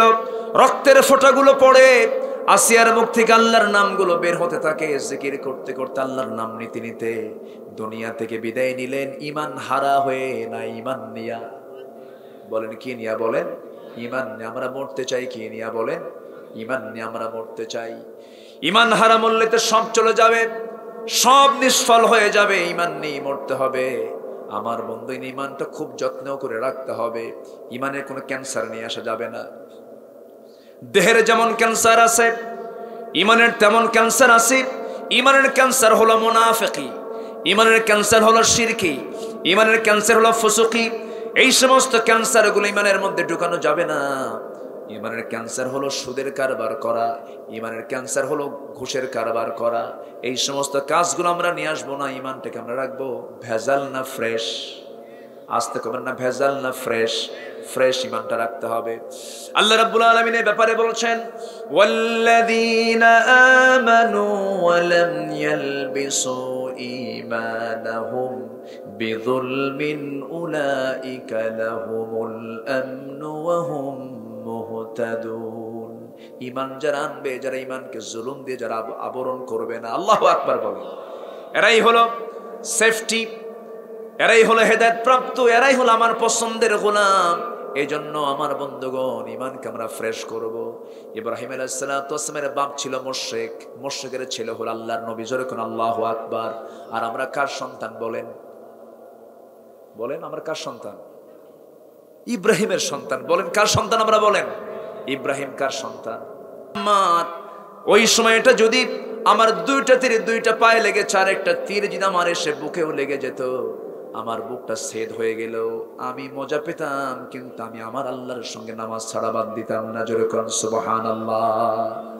আল্লাহর সঙ্গে মহব্বত বাদ দিতাম না, নামাজটা আমি বাদ দিতাম না। এই নামাজের মধ্যে মুহাব্বত, এই নামাজের মধ্যে তৃপ্তি, তৃপ্তির বোধটা থাকতে হবে। আমি গত রমজানে ওমরায় গিয়ে মদিনা মুনাওয়ারায় নবীর কবরের পাশে, আমার নবীর মাকবারা থেকে মাত্র ধরেন 20 থেকে 25 গজ দূরে হবে, কিয়ামুল লাইল তারাবির শেষে রাত 1টার দিকে কিয়ামুল লাইল শুরু হয়ে যায়। নামাজ পড়াচ্ছেন বয়স্ক মানুষ, 80 থেকে 85 বছর বয়সের একজন বুড়া মানুষ নামাজ পড়াচ্ছিলেন। 2 রাকাত কিয়ামুল লাইল নফল নামাজ তিনি পড়ালেন। সময় লেগেছে 35 থেকে 40 মিনিট। কয় রাকাত নামাজ? 2 রাকাত নামাজ। ওখানকার যারা মুসল্লি ম্যাক্সিমাম তারা আরবি বুঝে। নামাজের মধ্যে তেলাওয়াত হতেছে, কিছু কিছু মুসল্লির মধ্যে থেকে কান্নার আওয়াজ শোনা যায়, মুহাব্বতের আওয়াজ শোনা যায়। নামাজের মধ্যে যদি আপনি মজা না পান, কখনোই নামাজ পড়ে আমি তৃপ্তি পাবো না। নামাজের মধ্যে বুঝ থাকতে হবে, মজা পেতে হবে। আল্লাহ রাসূল বলেছেন, যখন তুমি নামাজে দাঁড়াবে ভাবতে হবে তোমাকে অবশ্যই তোমার সামনে কে দাঁড়ায় আছেন। আল্লাহ আছেন, কান্নাকা তারাহু ওয়া ইল্লাম তাকুন তারা ফাইন্নাহু ইয়ারাক। তুমি যদি আল্লাহকে না দেখতে পাও, আল্লাহ তোমাকে অবশ্যই দেখছেন। এমন করে তোমাকে নামাজটা পড়তে হবে। আমার বন্ধুগণ, নামাজ ছেড়ে দেওয়ার সবচেয়ে বড় গুনার মধ্যে একটা, বড় বড় গুনাহগুলো আমরা ছেড়ে দেব। বড় বড় পাপগুলো আমরা যদি ছেড়ে দিতে পারি, আল্লাহ বলছেন, ইল্লাল্লাযীনা তাবু ওয়া আসলাহু واعتصموا بالله وأخلصوا دينهم لله فأولئك مع المؤمنين। জোরে বলুন আল্লাহু আকবার। 1 নাম্বার হলো যারা তওবা করবে, মানে ফিরে আসা। চুরি করেছে আর জীবনে চুরি করব না, ডাকাতি করেছে আর জীবনে ডাকাতি করব না, সুদ খাইছে আর জীবনে খাবো না, জেনা করেছে আর জীবনে জেনা করব না, মিথ্যা বলছে আর মিথ্যা বলবো না, মিথ্যা সাক্ষী দিছে আর মিথ্যা সাক্ষী দেব না, মানুষকে ঠকাইছে আর ঠকাবো না, জমির আইল ঠেলছে আর জমির আইল ঠেলবো না, জমি দখল করেছে আর জমি দখল করব না, অন্যের পুকুর দখল করে পুকুর মাছ চাষ করেছে আর চাষ করব না। যা ভুল করেছে আল্লাহ মাফ করে দেওয়ার, জীবনে জাতীয় কোনো ভুল হবে না। বান্দার হকটা পূরণ করে দিয়া তওবা কবুলের কিছু আবার শর্ত আছে। 1 নাম্বার শর্ত হলো তওবা করতে হবে কার কাছে?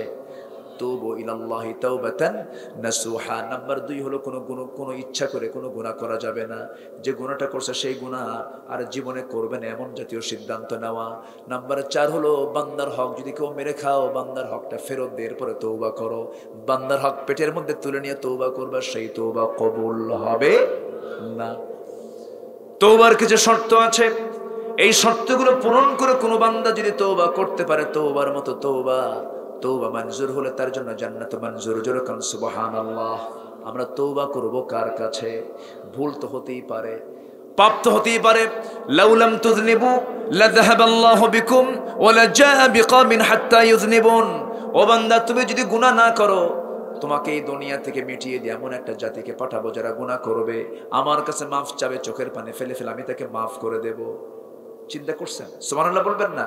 আল্লাহ চান বান্দার গুনাহ হবে, এটা হওয়া স্বাভাবিক, কিন্তু ইচ্ছা করে কোনো গুনাহ করা যাবে না। গুনাহ হয়ে গেছে সঙ্গে সঙ্গে মাফ চাইতে হবে কার কাছে? গুনাহ করা বান্দার যোগ্যতা, গুনাহ করা বান্দার যোগ্যতা। ফেরেশতার গুনাহ করার কোনো যোগ্যতা আছে নাকি? আসতে বলে, ফেরেশতার কি বউ আছে? ব্যবসা বাণিজ্য আছে? ওর তো গুনাহ, ওই ফেরেশতার তো গুনাহ করার কোনো যোগ্যতাই নাই। অনেকে বলে তুমি তো ফেরেশতার মতো। ফেরেশতার মতো কেন? মানুষ তো ফেরেশতার চেয়েও দামি। আল্লাহু আকবার বলেন। ফেরেশতার চেয়েও দামি যদি সে মানুষের মতো মানুষ হয়। আলহামদুলিল্লাহ বলেন। আমার বন্ধুগণ, একটু কান লাগান, মনোযোগ দিয়ে শোনেন। তওবাটা এমন একটা পথ, ভুল হয়ে গেছে, ভুল পাপ কাজ করে ফেলেছে, আল্লাহর কাছে রোনাজারি করে কাঁদবো। একজন মহিলা সাহাবীর কথা আমার মনে হয়ে গেল। একজন মহিলা সাহাবী জেনা করে ফেলেছিলেন, জেনার ফলে পেটে বাচ্চাও চলে আসছে। নবীর কাছে এসে বলছেন, ইয়া রাসূলুল্লাহ, আমি তো জেনা করে ফেলেছি। রাসূল বলেন, না করো নাই। না হুজুর আমি জেনা করেছি। না তুমি করো নাই। না হুজুর আমি জেনা করেছি। না তুমি করো নাই। 3টি বার রাসূল মানা করলেন। এরপরও বলছেন, হুজুর সত্যি সত্যি আমি জেনা করে ফেলেছি, আমার সাক্ষী আমি নিজে। জেনার সাক্ষীর জন্য লাগে 4 জন। কয়জন বলেন? 4 জন লাগে। কিন্তু মহিলা বলছেন, হুজুর কোনো সাক্ষীর প্রয়োজন, আমি তো রাজ সাক্ষী, আমি নিজেই জেনা করেছি। রাসূল বললেন, ও সাহাবী, পেটে কোনো বাচ্চা আসছে নাকি? আসছে বাচ্চা। যাও, সন্তান ডেলিভারি না হওয়া পর্যন্ত কোনো আইন কার্যকর করা যাবে না। মহিলা বলছেন, হুজুর যদি না বাঁচি যাও, আমি তোমার জন্য দোয়া করে দিচ্ছি, যাও। মহিলা চলে গেলেন। চোখের পানি ফেলে ফেলে আল্লাহর কাছে তওবা করতে করতে বেকারার হয়ে যান, সেন্সলেস হয়ে পড়েন, আল্লাহর কাছে মাফ চাচ্ছেন বারবার। সন্তান ডেলিভারি হলো। সন্তান ডেলিভারি হওয়ার 2-3 দিন 4 দিন পর নয়, মাত্র একটা দিন পর নবীর কাছে এসে বলছেন, হুজুর সন্তান ডেলিভারি হয়ে গেছে, আপনি আমার উপর আইনটা কার্যকর করে দেন। রাসূল বললেন, মহিলা সন্তান যে ডেলিভারি হয়েছে সে সন্তানটা জীবিত না মৃত? হুজুর সন্তান তো জীবিত রেখে আসছি। রাসূল বললেন, কোনো কথা নাই, সন্তানের হক তোমার স্তনে আছে, তুমি সন্তানকে দুধ খাওয়াও, যাও। মহিলা বলছে, হুজুর আমি যদি না বাঁচি? রাসূল বললেন, না, তুমি চলে যাও, দোয়া করি তোমার জন্য। আমার বন্ধুগণ, আমার রাসূল এমন একটা রাষ্ট্র করেছিলেন যে রাষ্ট্রের আসামি বিচারপতির সামনে স্বেচ্ছায় চলে আসে, পুলিশ লাগে না, র্যাব লাগে না, সিতা লাগে না, কোবরা লাগে না, বান্দা চলে আসে। বান্দার ভয়ে না আল্লাহর ভয়ে? আসতে বলবেন না, কার ভয়ে? আল্লাহর ভয়ে। প্রশাসন আসামি ধরার জন্য দৌড় মারা লাগে না, লুকায় থাকে না, আসামি নিজেই হাজির হয়ে যায়। কার ভয়ে? আল্লাহর ভয়ে। আমার নবীজি বললেন, মহিলা চলে যাও। সন্তানকে ওই মহিলা দুধ খাওয়াতে লাগলেন। 6 মাসের মাথায় সন্তান টোটালি বন্ধ করে দিলেন, দুধটা বন্ধ করলেন। অন্য খাবারের প্র্যাকটিস গড়ে তুলে সন্তানকে কোলের মধ্যে করে নিয়ে তৃতীয়বারের মতো নবীর সামনে এসে বলছেন, হুজুর এই যে সন্তান দুধ খাওয়া ছেড়ে দিয়েছে, আপনি আমার উপর আইনটা কার্যকর করবেন, আমাকে ফেরত দিবেন না, তৃতীয়বারের মতো আসছি আপনার কাছে। রাসূল বললেন, সন্তানটা আমার হাতে তুলে দাও। আমার নবী সন্তানকে হাতে তুলে নিয়ে বলছেন, ও সাহাবীরা শোনো, এই যে সন্তানটা আমার কোলে দেখছো, এই সন্তানের লালন পালনের দায়িত্ব যে বান্দা গ্রহণ করবে, ফাইয়া ফিল জান্নাতি কাহাতাইন, 2 নখের দূরত্ব অবস্থান করবো আমি তার সাথে জান্নাতের ভিতরে। সাহাবীদের মধ্যে একজন দৌড় মেরে এসে সন্তানকে কোলে করে নিয়ে চলে গেলেন। রাসূল বললেন, যাও মহিলাকে নিয়ে যাও, মরু প্রান্তরে বুক পর্যন্ত পুঁতে রেখে পাথর মেরে শেষ করে দাও। যখন পাথর মারা হচ্ছিল, সাহাবীদের ভিতরে পাথর মারছিলেন, ওই মহিলাকে সুন্দর করে পর্দার কাপড় পরায়া দিয়ে যখন পাথর মারা হচ্ছিল, কয়েক ফোঁটা রক্ত এসে আলীর গায়ে লাগলো। নবীর কাছে এসে বলছেন, ইয়া রাসূলুল্লাহ, ইয়া হাবিবাল্লাহ, কয়েক ফোঁটা রক্ত, ওই মহিলার নাপাক রক্ত আমার গায়ে ফিনকি দিয়ে এসে সিটকে এসে লেগেছিল। রাসূল বলছেন, আলী কার রক্তকে নাপাক রক্ত বলো? তুমি কি জানো ওই রক্ত, ওই মহিলার রক্ত জমিনে পড়ার পূর্বে আল্লাহ তাআলা তার সমস্ত গুনাহগুলো মাফ করে জান্নাতের মেহমান বানায়া নিয়েছে। আমার নবীজি বললেন, আলী যা বলেছ বলেছ, কোনো কথা নাই, জানাজার আয়োজন করো। ওই মহিলার জানাজার দায়িত্ব আমি কাউকে দেব না, আমি রাসূল নিজে জানাজা পড়ায় দেব। জানাজার আয়োজন হয়ে গেল। আমার নবীজি জানাজা সম্পন্ন করলেন। সম্পন্ন করার পর শোকাহত হৃদয় রাসূল কান্না বিজড়িত কণ্ঠে বলছেন, সাহাবীরা শোনো, এই মহিলা জীবনের শেষ সময় পর্যন্ত যে পরিমাণ তওবা করেছে, এই তওবা যদি মদিনার 70 জন গুনাহগারদের মাঝে যদি বন্টন করে দেওয়া হতো, প্রত্যেকের গুনাহ মাফ করে আল্লাহ রাব্বুল আলামিন প্রত্যেককে জান্নাতের মেহমান বানায় নিতেন। জোরে বলে সুবহানাল্লাহ। এর ফলাফল হলো তওবা। এর ফলাফল কি বলেন? তওবা। আমরা তওবা করব কার কাছে? আসতে বলবেন না, কার কাছে? আল্লাহর কাছে। কোনো ভাইকে গালি দিয়েছি, এটা কখনো মাফ হবে না। ওই ব্যক্তির কাছে গিয়ে বলতে হবে, ভাই আমি তোমাকে গালি দিয়েছিলাম, মাফ করে দাও। এটা কি? মাফ করে দাও।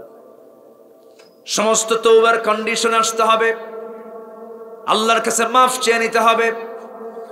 আমার নবীজি বলেন, ও আমার সাহাবীরা, তোমরা তওবা করো আল্লাহর কাছে। ফাইন্নী আতুবু ফিল ইয়াউমি 100 মাররাহ, আমি রাসূল দিনে 100 বার তওবা করি। আল্লাহু আকবার বলেন। রাসূল আমি ইস্তেগফার পড়ি 70 বারের বেশি বার।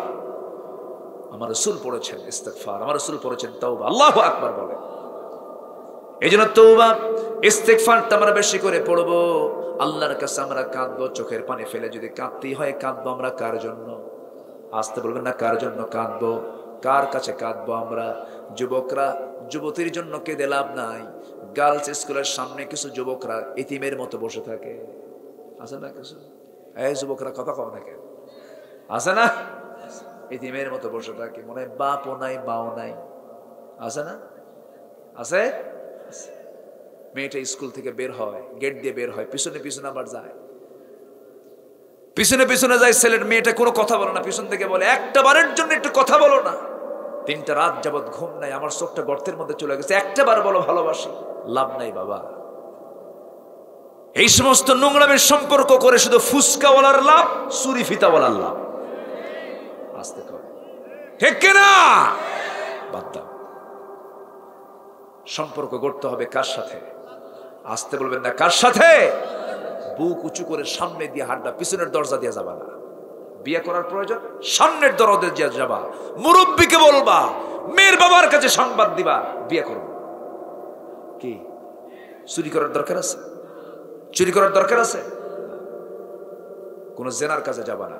আল্লাহ তাআলা বলছেন, ও বান্দা, আমি তোকে আমার আরশ আজিমের ছায়া জায়গা দেব। সাবআতু ইযিল্লুহুমুল্লাহু ফি যিল্লিহি ইয়াউমুল লা যিল্লা ইল্লা যিল্লুহু, ইমামুন আদিল, রাজুলুন কলবুহু মুআল্লাকুন বিল মাসাজিদ, রাজুলুন ইযা দাআতহু ইমরাআতুন যাত হাসাবিন ওয়া জামালিন, ইন্নী আখাফুল্লাহ আখাফুল্লাহ আখাফুল্লাহ। আল্লাহু আকবার।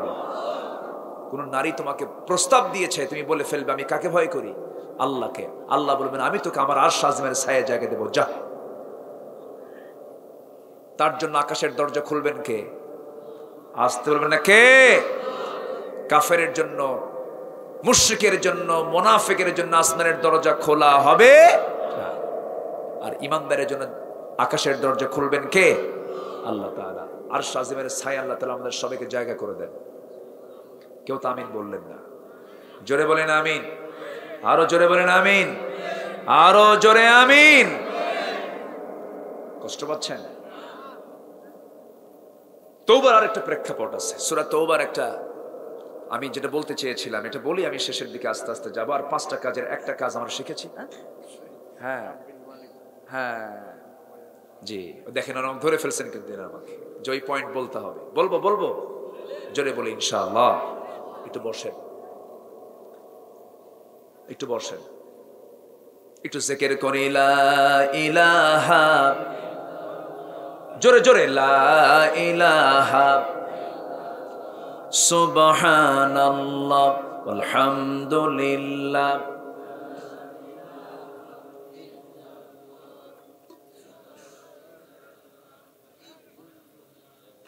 আরো জোরে লা ইলাহা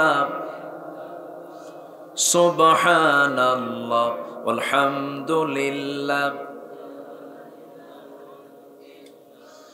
লা ইলাহা ইল্লাল্লাহু মুহাম্মাদুর রাসূলুল্লাহ সাল্লাল্লাহু আলাইহি ওয়াসাল্লাম।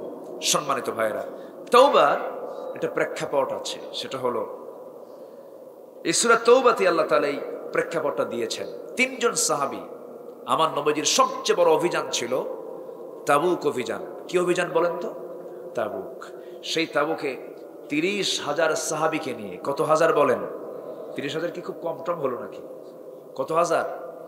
30,000 সাহাবীকে সৈনিক করে, যোদ্ধা করে আমার নবীজি চলে গেলেন, রোমানদের বিরুদ্ধে মোকাবেলায় দাঁড়ালেন তাবুকের রণাঙ্গনে। কিন্তু গিয়ে হলো কি? যুদ্ধ হলো না। বিনা যুদ্ধে আমার নবীজি আবার ব্যাক করলেন মদিনার দিকে। মদিনার মসজিদে এসে ভিতরে বসে আছেন মুহাম্মদুর রাসূলুল্লাহ সাল্লাল্লাহু আলাইহি ওয়াসাল্লাম। আল্লাহ তুমি আমাদের এই যেখানে যারা বসে আছেন সবাইকে তুমি আল্লাহ সোনার মদিনায় যাওয়ার তৌফিক দিয়ে দাও। আমি মদিনায় গেলে খুঁজে বেড়াই রাসূল কোন কোন জায়গাতে ঘুরছেন। উহুদে চলে যাই। রাসূল মাঝে মাঝে বলতেন, জানো সাহাবীরা, উহুদ পাহাড়কে আমি খুব ভালোবাসি, উহুদ পাহাড়ও আমাকে খুব ভালোবাসে। জোরে বলি সুবহানাল্লাহ। পাহাড় কথা বলবে এক সময়, পাথর কথা বলবে এক সময়, পাথর গাছ কথা বলবে। এই যে দাজ্জাল মোকাবেলা করার জন্য ঈসা আলাইহিস সালাতু ওয়াস সালাম যখন আসবেন, এদেরকে দমন করার জন্য, এদেরকে ধ্বংস করার জন্য আল্লাহর সাহায্য মদতটাও আসবে। ইহুদিরা পাথরের পিছনে দাঁড়াবে, আড়ালে দাঁড়াবে বাঁচার জন্য, গাছের আড়ালে দাঁড়াবে বাঁচার জন্য। আর ওই সময় আল্লাহ তাআলা পাথরের এবং গাছের জবান খুলে দিবেন। মুসলমানদের ডাক দিয়ে বলবে, এই জামার এদিকে তাকাও, আমি পাথর, আমার আড়ালে একটা ইহুদি বসে আছে। আল্লাহু আকবার বলেন। মুসলমানদের বিজয় নিশ্চিত হবে। জোরে বলি ইনশাআল্লাহ। আর জোরে বলি ইনশাআল্লাহ। ফিলিস্তিনের হামাস ইসরায়েলে হামলা করলো, আমার দেশের কিছু উল্লুক ভাল্লুক বদমাইশ বলবো আমি, এগুলো এরা জ্ঞান পাপী, এদের জ্ঞান আছে কিন্তু জ্ঞান পাপী। এরা বললো কি জানেন, যে কি দরকার ছিল ইসরায়েলে হামলা করার, অথচ 70 বছর ধরে রুটিন ওয়ার্কের মতো সকাল বিকাল হামলা করছে ইসরায়েল ফিলিস্তিনকে, একটা ফতোয়া কেউ দেয় না। আছে না নাই? আচ্ছা, যুদ্ধের নীতি কাকে শিখান? যুদ্ধ নীতি শিখিয়েছেন মুহাম্মদুর রাসূলুল্লাহ। বদর যুদ্ধের যুদ্ধবন্দীদের সাথে রাসূল কেমন আচরণ করেছেন, গোটা বিশ্বের যারা মোড়ল, সেই যুদ্ধ থেকে শিক্ষা নাও। যুদ্ধের নীতিও শিখিয়েছেন মুহাম্মদুর রাসূলুল্লাহ সাল্লাল্লাহু আলাইহি ওয়াসাল্লাম। ওইদিকে আমি যেতে পারছি না, আজকে অনেক কথা ছিল, তো আমি আবার পয়েন্টে আসতেছি। তওবা এটা প্রেক্ষাপট। আমার রাসূল মসজিদে নববীর ভিতরে বসা, আস্তে আস্তে আস্তে করে আসামির মতো ভুল হলে কি হয় এরকম ধরনের একটা মানে ভুল এরকম মনে করে এক সাহাবী নবীর সামনে এসে আস্তে করে বসছেন, বসে বলতেছে, হুজুর একটা কথা বলবো। বলো। হুজুর আমি না তাবুকে যাই নাই, যুদ্ধে যাই নাই, জিহাদে যাই নাই। কেন যাওনি তুমি? হুজুর আমি যেতে পারতাম, গড়িমসি করেছি। গড়িমসি বোঝেন তো? গড়িমসি করেছি, অলসতা করেছি, আমি যাইনি। তাই? আচ্ছা, আর কে যাও নাই বলো তো? আরেকজন যায় নাই। কে? হেলাল বিন উমাইয়া যায় নাই। আর কে যাও নাই? মুরারা বিন রাবিয়া যায় নাই। আর কে? খুঁজো, আমার জানা নাই। তাই? আচ্ছা যাও। উনি ওনাকে পাঠায় দিলেন মসজিদ থেকে, বললেন তুমি এখন যাও। যাওয়ার সঙ্গে সঙ্গে আমার রাসূল নোটিশ দিলেন। কি দিলেন? নোটিশ জারি করলেন, ও মুসলমানেরা, আমার সাহাবীরা, আমি নোটিশ দিচ্ছি, কাব বিন মালিক, হেলাল বিন উমাইয়া, মুরারা বিন রাবিয়া, এই 3 জন ব্যক্তির সাথে মুসলমানদের আদান প্রদান, লেনদেন, কথা বার্তা, আচার আচরণ সব বন্ধ। আমার কথা কি বুঝতেছেন সবাই? বন্ধ। আমার নবীজি এমন শক্ত সিদ্ধান্ত নিলেন, কাব বিন মালিক বাড়ির মধ্যে জানি নাই, কিন্তু গোটা টপ নিউজ হয়ে গেছে, আপডেট নিউজ হয়ে গেছে, সব সাহাবীর কানে কানে সংবাদ চলে গেছে, কাব বিন মালিকের স্ত্রী কানেও সংবাদটা চলে গেছে। দরজায় গিয়ে নক করছেন, স্ত্রী দরজা খুলো, আমি কাব বিন মালিক বলছি। দরজার কাছে সে বলছে, আমার স্বামী, আমি আপনার জন্য দরজা খুলে দেব, কোনো সমস্যা নাই, আপনার ঘর, আপনার বাড়ি, দরজা খুলব, কিন্তু আমি দরজা খুলে আপনাকে ঢুকতে দেব, কিন্তু পিছনের দরজা আমি বের হয়ে যাব, কারণ যে ব্যক্তিকে রাসূল বয়কট করেছেন, আমিও তাকে বয়কট ছাড়া থাকতে পারবো না। আল্লাহু আকবার বলবেন না? ঈমান এত সস্তা নয়। কাব বিন মালিক ঘরের মধ্যে ঢুকলেন না, ইউ টার্ন করে ফিরে আসতেছেন। এমন সময় ছোট্ট ছোট্ট বাচ্চা 2টা স্নেহের পরশ দেওয়ার জন্য বাচ্চাগুলোকে ডাকতেছে, আমার সন্তানগুলো এইদিকে আয়। সন্তান 2টা বলতেছে, আব্বা যাব না, কারণ যে লোকটাকে রাসূল বয়কট করেছেন তার আদর নেওয়ার কোনো দরকার আমাদের নাই। আল্লাহু আকবার। কাব বিন মালিক যাবেন কোথায়? সিজদায় পড়ে পড়ে কাঁদেন, তওবা করেন, আল্লাহর কাছে বলছেন, রোনাজারি করে কাঁদতেছেন, পৃথিবীর কোথাও যদি না স্থান হয়, বান্দার স্থান কোথায়? আসতে বলবেন না, কোথায়? আল্লাহর কাছে। আমি যদি পাপী হই, আমি কার বান্দা? আসতে বলবেন না, কার বান্দা? আমি যদি অপরাধী হই, তবু আমি আল্লাহর বান্দা। একটা হাদিস আমাকে খুবই আনন্দ দেয়। আল্লাহ তাআলা হাশরের ময়দানে কিছু হিসাবে ইয়াসিরের কাতারে কিছু লোককে রাখবেন, সহজ হিসাব দিবেন। কিছু কিছু বান্দাকে আস্তে করে আমার নবীজি, আমার আল্লাহ তাআলা পর্দার আড়ালে নিয়ে নেবেন, পর্দার আড়াল করবেন, নিয়ে কাছে নিয়ে বলবেন, বান্দা তুই কি অকামটা করছিস না? হে করছি। দোষ করছিস কিনা? হে দোষ করছি। আল্লাহ আমি তো দোষ করে ফেলছি। আল্লাহ বলবেন, দুনিয়াতে এই দোষের কি প্রকাশকে আমি করেছি নাকি না করি নাই? যা, আজকেও করলাম না প্রকাশ, তো আমি তোর আমি মাফ করলাম, তোকে আমি জান্নাত দিলাম, যা। আমার বন্ধুগণ, আল্লাহ তাআলার রহমত ছাড়া আমরা নাজাত পাবো না, ঠিক, কিন্তু আমার আল্লাহ যেন আমাকে সহজ বিচার করেন, এমন যোগ্যতা আমাদের থাকার দরকার আছে না নাই? এমন যোগ্যতা তো আনতে হবে, এমন যোগ্য হতে হবে আমাকে আপনাকে। আমার নবীজির সেই প্রিয় সাহাবী কাঁদতেছেন আল্লাহর দরবারে, হেলাল বিন উমাইয়ার বয়স 70 বছর পার হয়ে গেছে, বুড়া মানুষ, 70 বছরের মানুষ। 30,000 সৈনিকের মধ্যে মাত্র 3 জন যান নাই, রাসূল তাদেরকে পাকড়াও করেছেন। চিন্তা করেন জিহাদের গুরুত্ব আছে না নাই? আসতে বলবেন না, আছে না নাই? আমার নবীজি পাকড়াও করে ফেলেছেন। কত মজবুত একটা প্রেক্ষাপট! এই আয়াতগুলোকে সবার চোখে পড়ে কিনা আমি বুঝি না। আমার বন্ধুগণ, মুনাফিকরা নামাজ পড়তে পারে, রোজা রাখতে পারে, মুনাফিকরা দান সদকা করতে পারে, কিন্তু মুনাফিকরা সবচেয়ে এক জায়গায় ফেল মারে, সেটা হলো জিহাদের ময়দান। ঠিক কিনা? একই আলেম দেখবেন সরকারি টাকায় জেলখানার খাবার খায়, আবার একই আলেম সরকারি টাকায় হজ সফরে যায়। আসতে কোন কেন? আবু হানিফা বাদশাহ মনসুরের টাকার খরচে বাদশাহ মনসুরের অধীনে থেকে জেলখানায় তিনি জীবনটা দিয়ে দিয়েছেন আবু হানিফা রাহমাতুল্লাহ আলাইহি। আবার সে আবু হানিফার যুগে বহু আলেম ছিল যারা সরকারের তোষামোদী করত। কি ঠিক কিনা? দুই আলেমের মর্যাদা কি এক? না। কেউ হাসতে হাসতে ফাঁসির মঞ্চে যায়, আবার কেউ দালালি করে। এগুলোর বিচার হবে কিয়ামতের ময়দানে, ঠিক কিনা?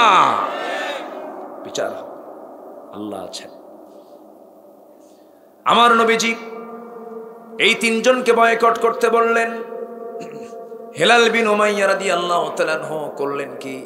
ঘরের মধ্যে থেকে রশি নিলেন, শক্ত রশি নিয়া মদিনার মসজিদের সামনে একটা খুঁটির সঙ্গে দড়িটা বাঁধলেন একটা কোনায়। দড়ি বেঁধে নিয়া অন্য প্রান্তের রশির অন্য অংশ দিয়া নিজের হাতের স্বেচ্ছায় 2টা হাত বাঁধলেন। বেঁধে তিনি মদিনার মসজিদের সামনে নিজেকে আসামি বানায়া বসায় রাখলেন। আর বলছেন, হেলাল রে, তোর মতো বড় আসামি আর কে আছে যার বিরুদ্ধে নবীজি বয়কটের ডাক দিয়েছে? সালাম দেয় সাহাবীদেরকে, কোন সাহাবী সালামের জবাব নেন না। হেলাল বিন উমাইয়ার বুকটা পড়ে যাচ্ছে। ওই যে বাধা হয়েছিল হাত পর্যন্ত ঘা হয়ে গেছে। আল্লাহর কাছে রোনাজারি করতেছেন। মুরারা বিন রাবিয়া তিনি পাহাড়ি গুহার মধ্যে রোনাজারি করছেন, তওবা করছেন। এক পর্যায়ে আল্লাহর পক্ষ থেকে আয়াত নাযিল হলো, রাসূলকে বলা হচ্ছে, ওয়ালা সালাসাতিল্লাযিনা খুল্লিফু, হে রাসূল, ওই 3 জন যারা জিহাদের ময়দান থেকে পিছিয়ে ছিল, গড়িমসি যারা করেছিল, আপনি চিন্তা করবেন না, আমি আল্লাহ তাদের প্রতি রাজি সন্তুষ্ট হয়ে গেছি। জোরে কান সুবহানাল্লাহ। নবীজির আনন্দ দেখে কে? নবীজি বলছেন, ওমর যাও আমার কাব বিন মালিককে ডেকে আনো। কাব বিন মালিকের খোঁজে বাড়িতে গেছে। সাইয়েদনা ওমর ফারুক বলছেন, বাড়িতে কেউ আসো নাকি? কাব বিন মালিক কই? ভিতর থেকে জবাব দিচ্ছে, যে লোকটার খবর রাসূল নেন না, সেই লোকটার খবর আমরাও নেই না। আল্লাহু আকবার বলবেন না? মোহাব্বত হবে কার জন্য? আসতে বলবেন না, কার জন্য? আবার শত্রুতা হবে কার জন্য? আল্লাহর জন্য। একটা প্রসঙ্গ আমি আপনাকে বলতে চাই। রাসূল তাদের 3 জনকে ডেকে পাঠালেন, বুকের সঙ্গে জড়িয়ে ধরলেন আর বললেন, ও আমার সাহাবীরা, আমি তোমাদেরকে মাফ করি নাই, মাফ করতে পারি নাই, কিন্তু আল্লাহ তোমাদেরকে মাফ করে দিয়েছেন। এখান থেকে প্রেক্ষাপট আসলো কি? শিক্ষা আসলো কি? ওই 3 জন সাহাবীর কি নামাজের কোনো অভাব ছিল নাকি? আসতে কয়, নামাজের কোনো অভাব ছিল? দান সদকার কোনো অভাব ছিল নাকি? নবীর মুহাব্বতের কোনো অভাব ছিল না, কোনো কিছুর অভাব ছিল না। শুধু গড়িমসি করেছেন, একটু অলসতা করেছেন জিহাদের ময়দানে যেতে। আমার বন্ধুগণ, এখান থেকে শিক্ষা হলো, দিন কায়েমের কাজে নিজেকে কখনো গড়িমসি করে পিছে রাখা যাবে না। ইসলাহ করে নিতে হবে। ওয়াসলাহু, নিজেদেরকে সংশোধন করতে হবে। নাম্বার 3 হলো আল্লাহর আশ্রয়কে শক্ত করে আঁকড়ে ধরতে হবে। ওয়াতাসামু বিল্লাহ ওয়া আখলাসু দীনাহুম লিল্লাহ, নিজেদের দিনকে আল্লাহর জন্য খালেস করতে হবে। নাম্বার 5 হলো কি? নাম্বার 5 হলো মুমিনের সঙ্গে শামিল হয়ে যেতে হবে। আমাদের বন্ধু হবে কাফের মুশরিকরা মুমিন। বলেন, কাফের মুশরিকরা না মুমিন? মুমিন হবে আমার বন্ধু। এই 5টা কাজ যদি কোনো বান্দা করতে পারো, আল্লাহ রাব্বুল আলামিন বলছেন, আল্লাহ সুন্দর করে বলছেন, এমন কাজটা যদি করতে পারো, অচিরেই ওয়াসাউফা ইউতিল্লাহুল মুমিনিনা আজরান আযীমা, অচিরেই আল্লাহর পক্ষ থেকে তাদেরকে দেওয়া হবে, মুমিনদেরকে বিশাল বড় সম্মানজনক পুরস্কার। জোরে বলি সুবহানাল্লাহ। আল্লাহ তুমি সবাইকে বোঝার তৌফিক দাও। জোরে বলি আমিন। আরো জোরে আমিন, আরো জোরে আমিন। সম্মানিত ভাইয়েরা, এই যুগেও কিছু মুনাফিক চক্র আছে না নাই, আলেমদের রক্ত নিয়ে খেলাধুলা করে এমন কিছু রং বদমাইশ খেলোয়াড় আছে না নাই? বলেন আছে না নাই? খোদ সৌদি আরবের দিকে তাকান, মক্কার ইমাম খুতবা দিচ্ছেন কনসার্টের বিরুদ্ধে, খুতবা শেষই হয় নাই, ধরা শেষ, জেলখানায় ঢুকায় দিয়েছে। গোটা পৃথিবীতে মুসলিম দেশে দেশেও জালিম আছে না নাই? আসতে বলবেন না আছে না নাই? জুলুমের শিকার হয়ে যারা জীবন দিল তারা তো মাজলুম হয়ে চলেই গেলেন, হাসতে হাসতেই গেলেন। আপনি যাবেন কই? আপনি কই যাবেন? আপনাকে জালিমের কাতারে যদি আপনি থাকেন, আপনার বিচার করার জন্য কে যথেষ্ট? আল্লাহ যথেষ্ট। আসুন আমরা বোঝার চেষ্টা করি, জানার চেষ্টা করি, আমল করার চেষ্টা করি, সেই তৌফিক আমরা আল্লাহর কাছে কামনা করি। জোরে বলি আল্লাহুম্মা আমিন। আমরা আর সময় বাড়াবো না, অনেক রাত হয়েছে। আমি এবছরে আমার মনে হয় আজকের চাইতে লম্বা কথা কোথাও মনে বলিনি। মনে হয় এবছরে এত লম্বা সময় আমি আলোচনা মনে হয় অন্য কোথাও করিনি। হয়তো লম্বা সময় কথা বলেছি হয়তো অন্য বছর, এই বছর আমি 12টা কখনো কোথাও ক্রস করিনি। যতটুকুন হয়েছে আমরা বলে ফেলি আলহামদুলিল্লাহ। জোরে বলি আলহামদুলিল্লাহ। এটার জন্য সবচেয়ে বড় দিক হচ্ছে আপনাদের মনোযোগিতা। একটা লোকের কোনো ওঠা বসা নাই, একদম পিন পতন হয়ে নীরব হয়ে কতগুলো শুনেছেন। আল্লাহ তুমি সবার অংশগ্রহণকে তুমি আল্লাহ কবুল করো। জোরে বলি আল্লাহুম্মা আমিন।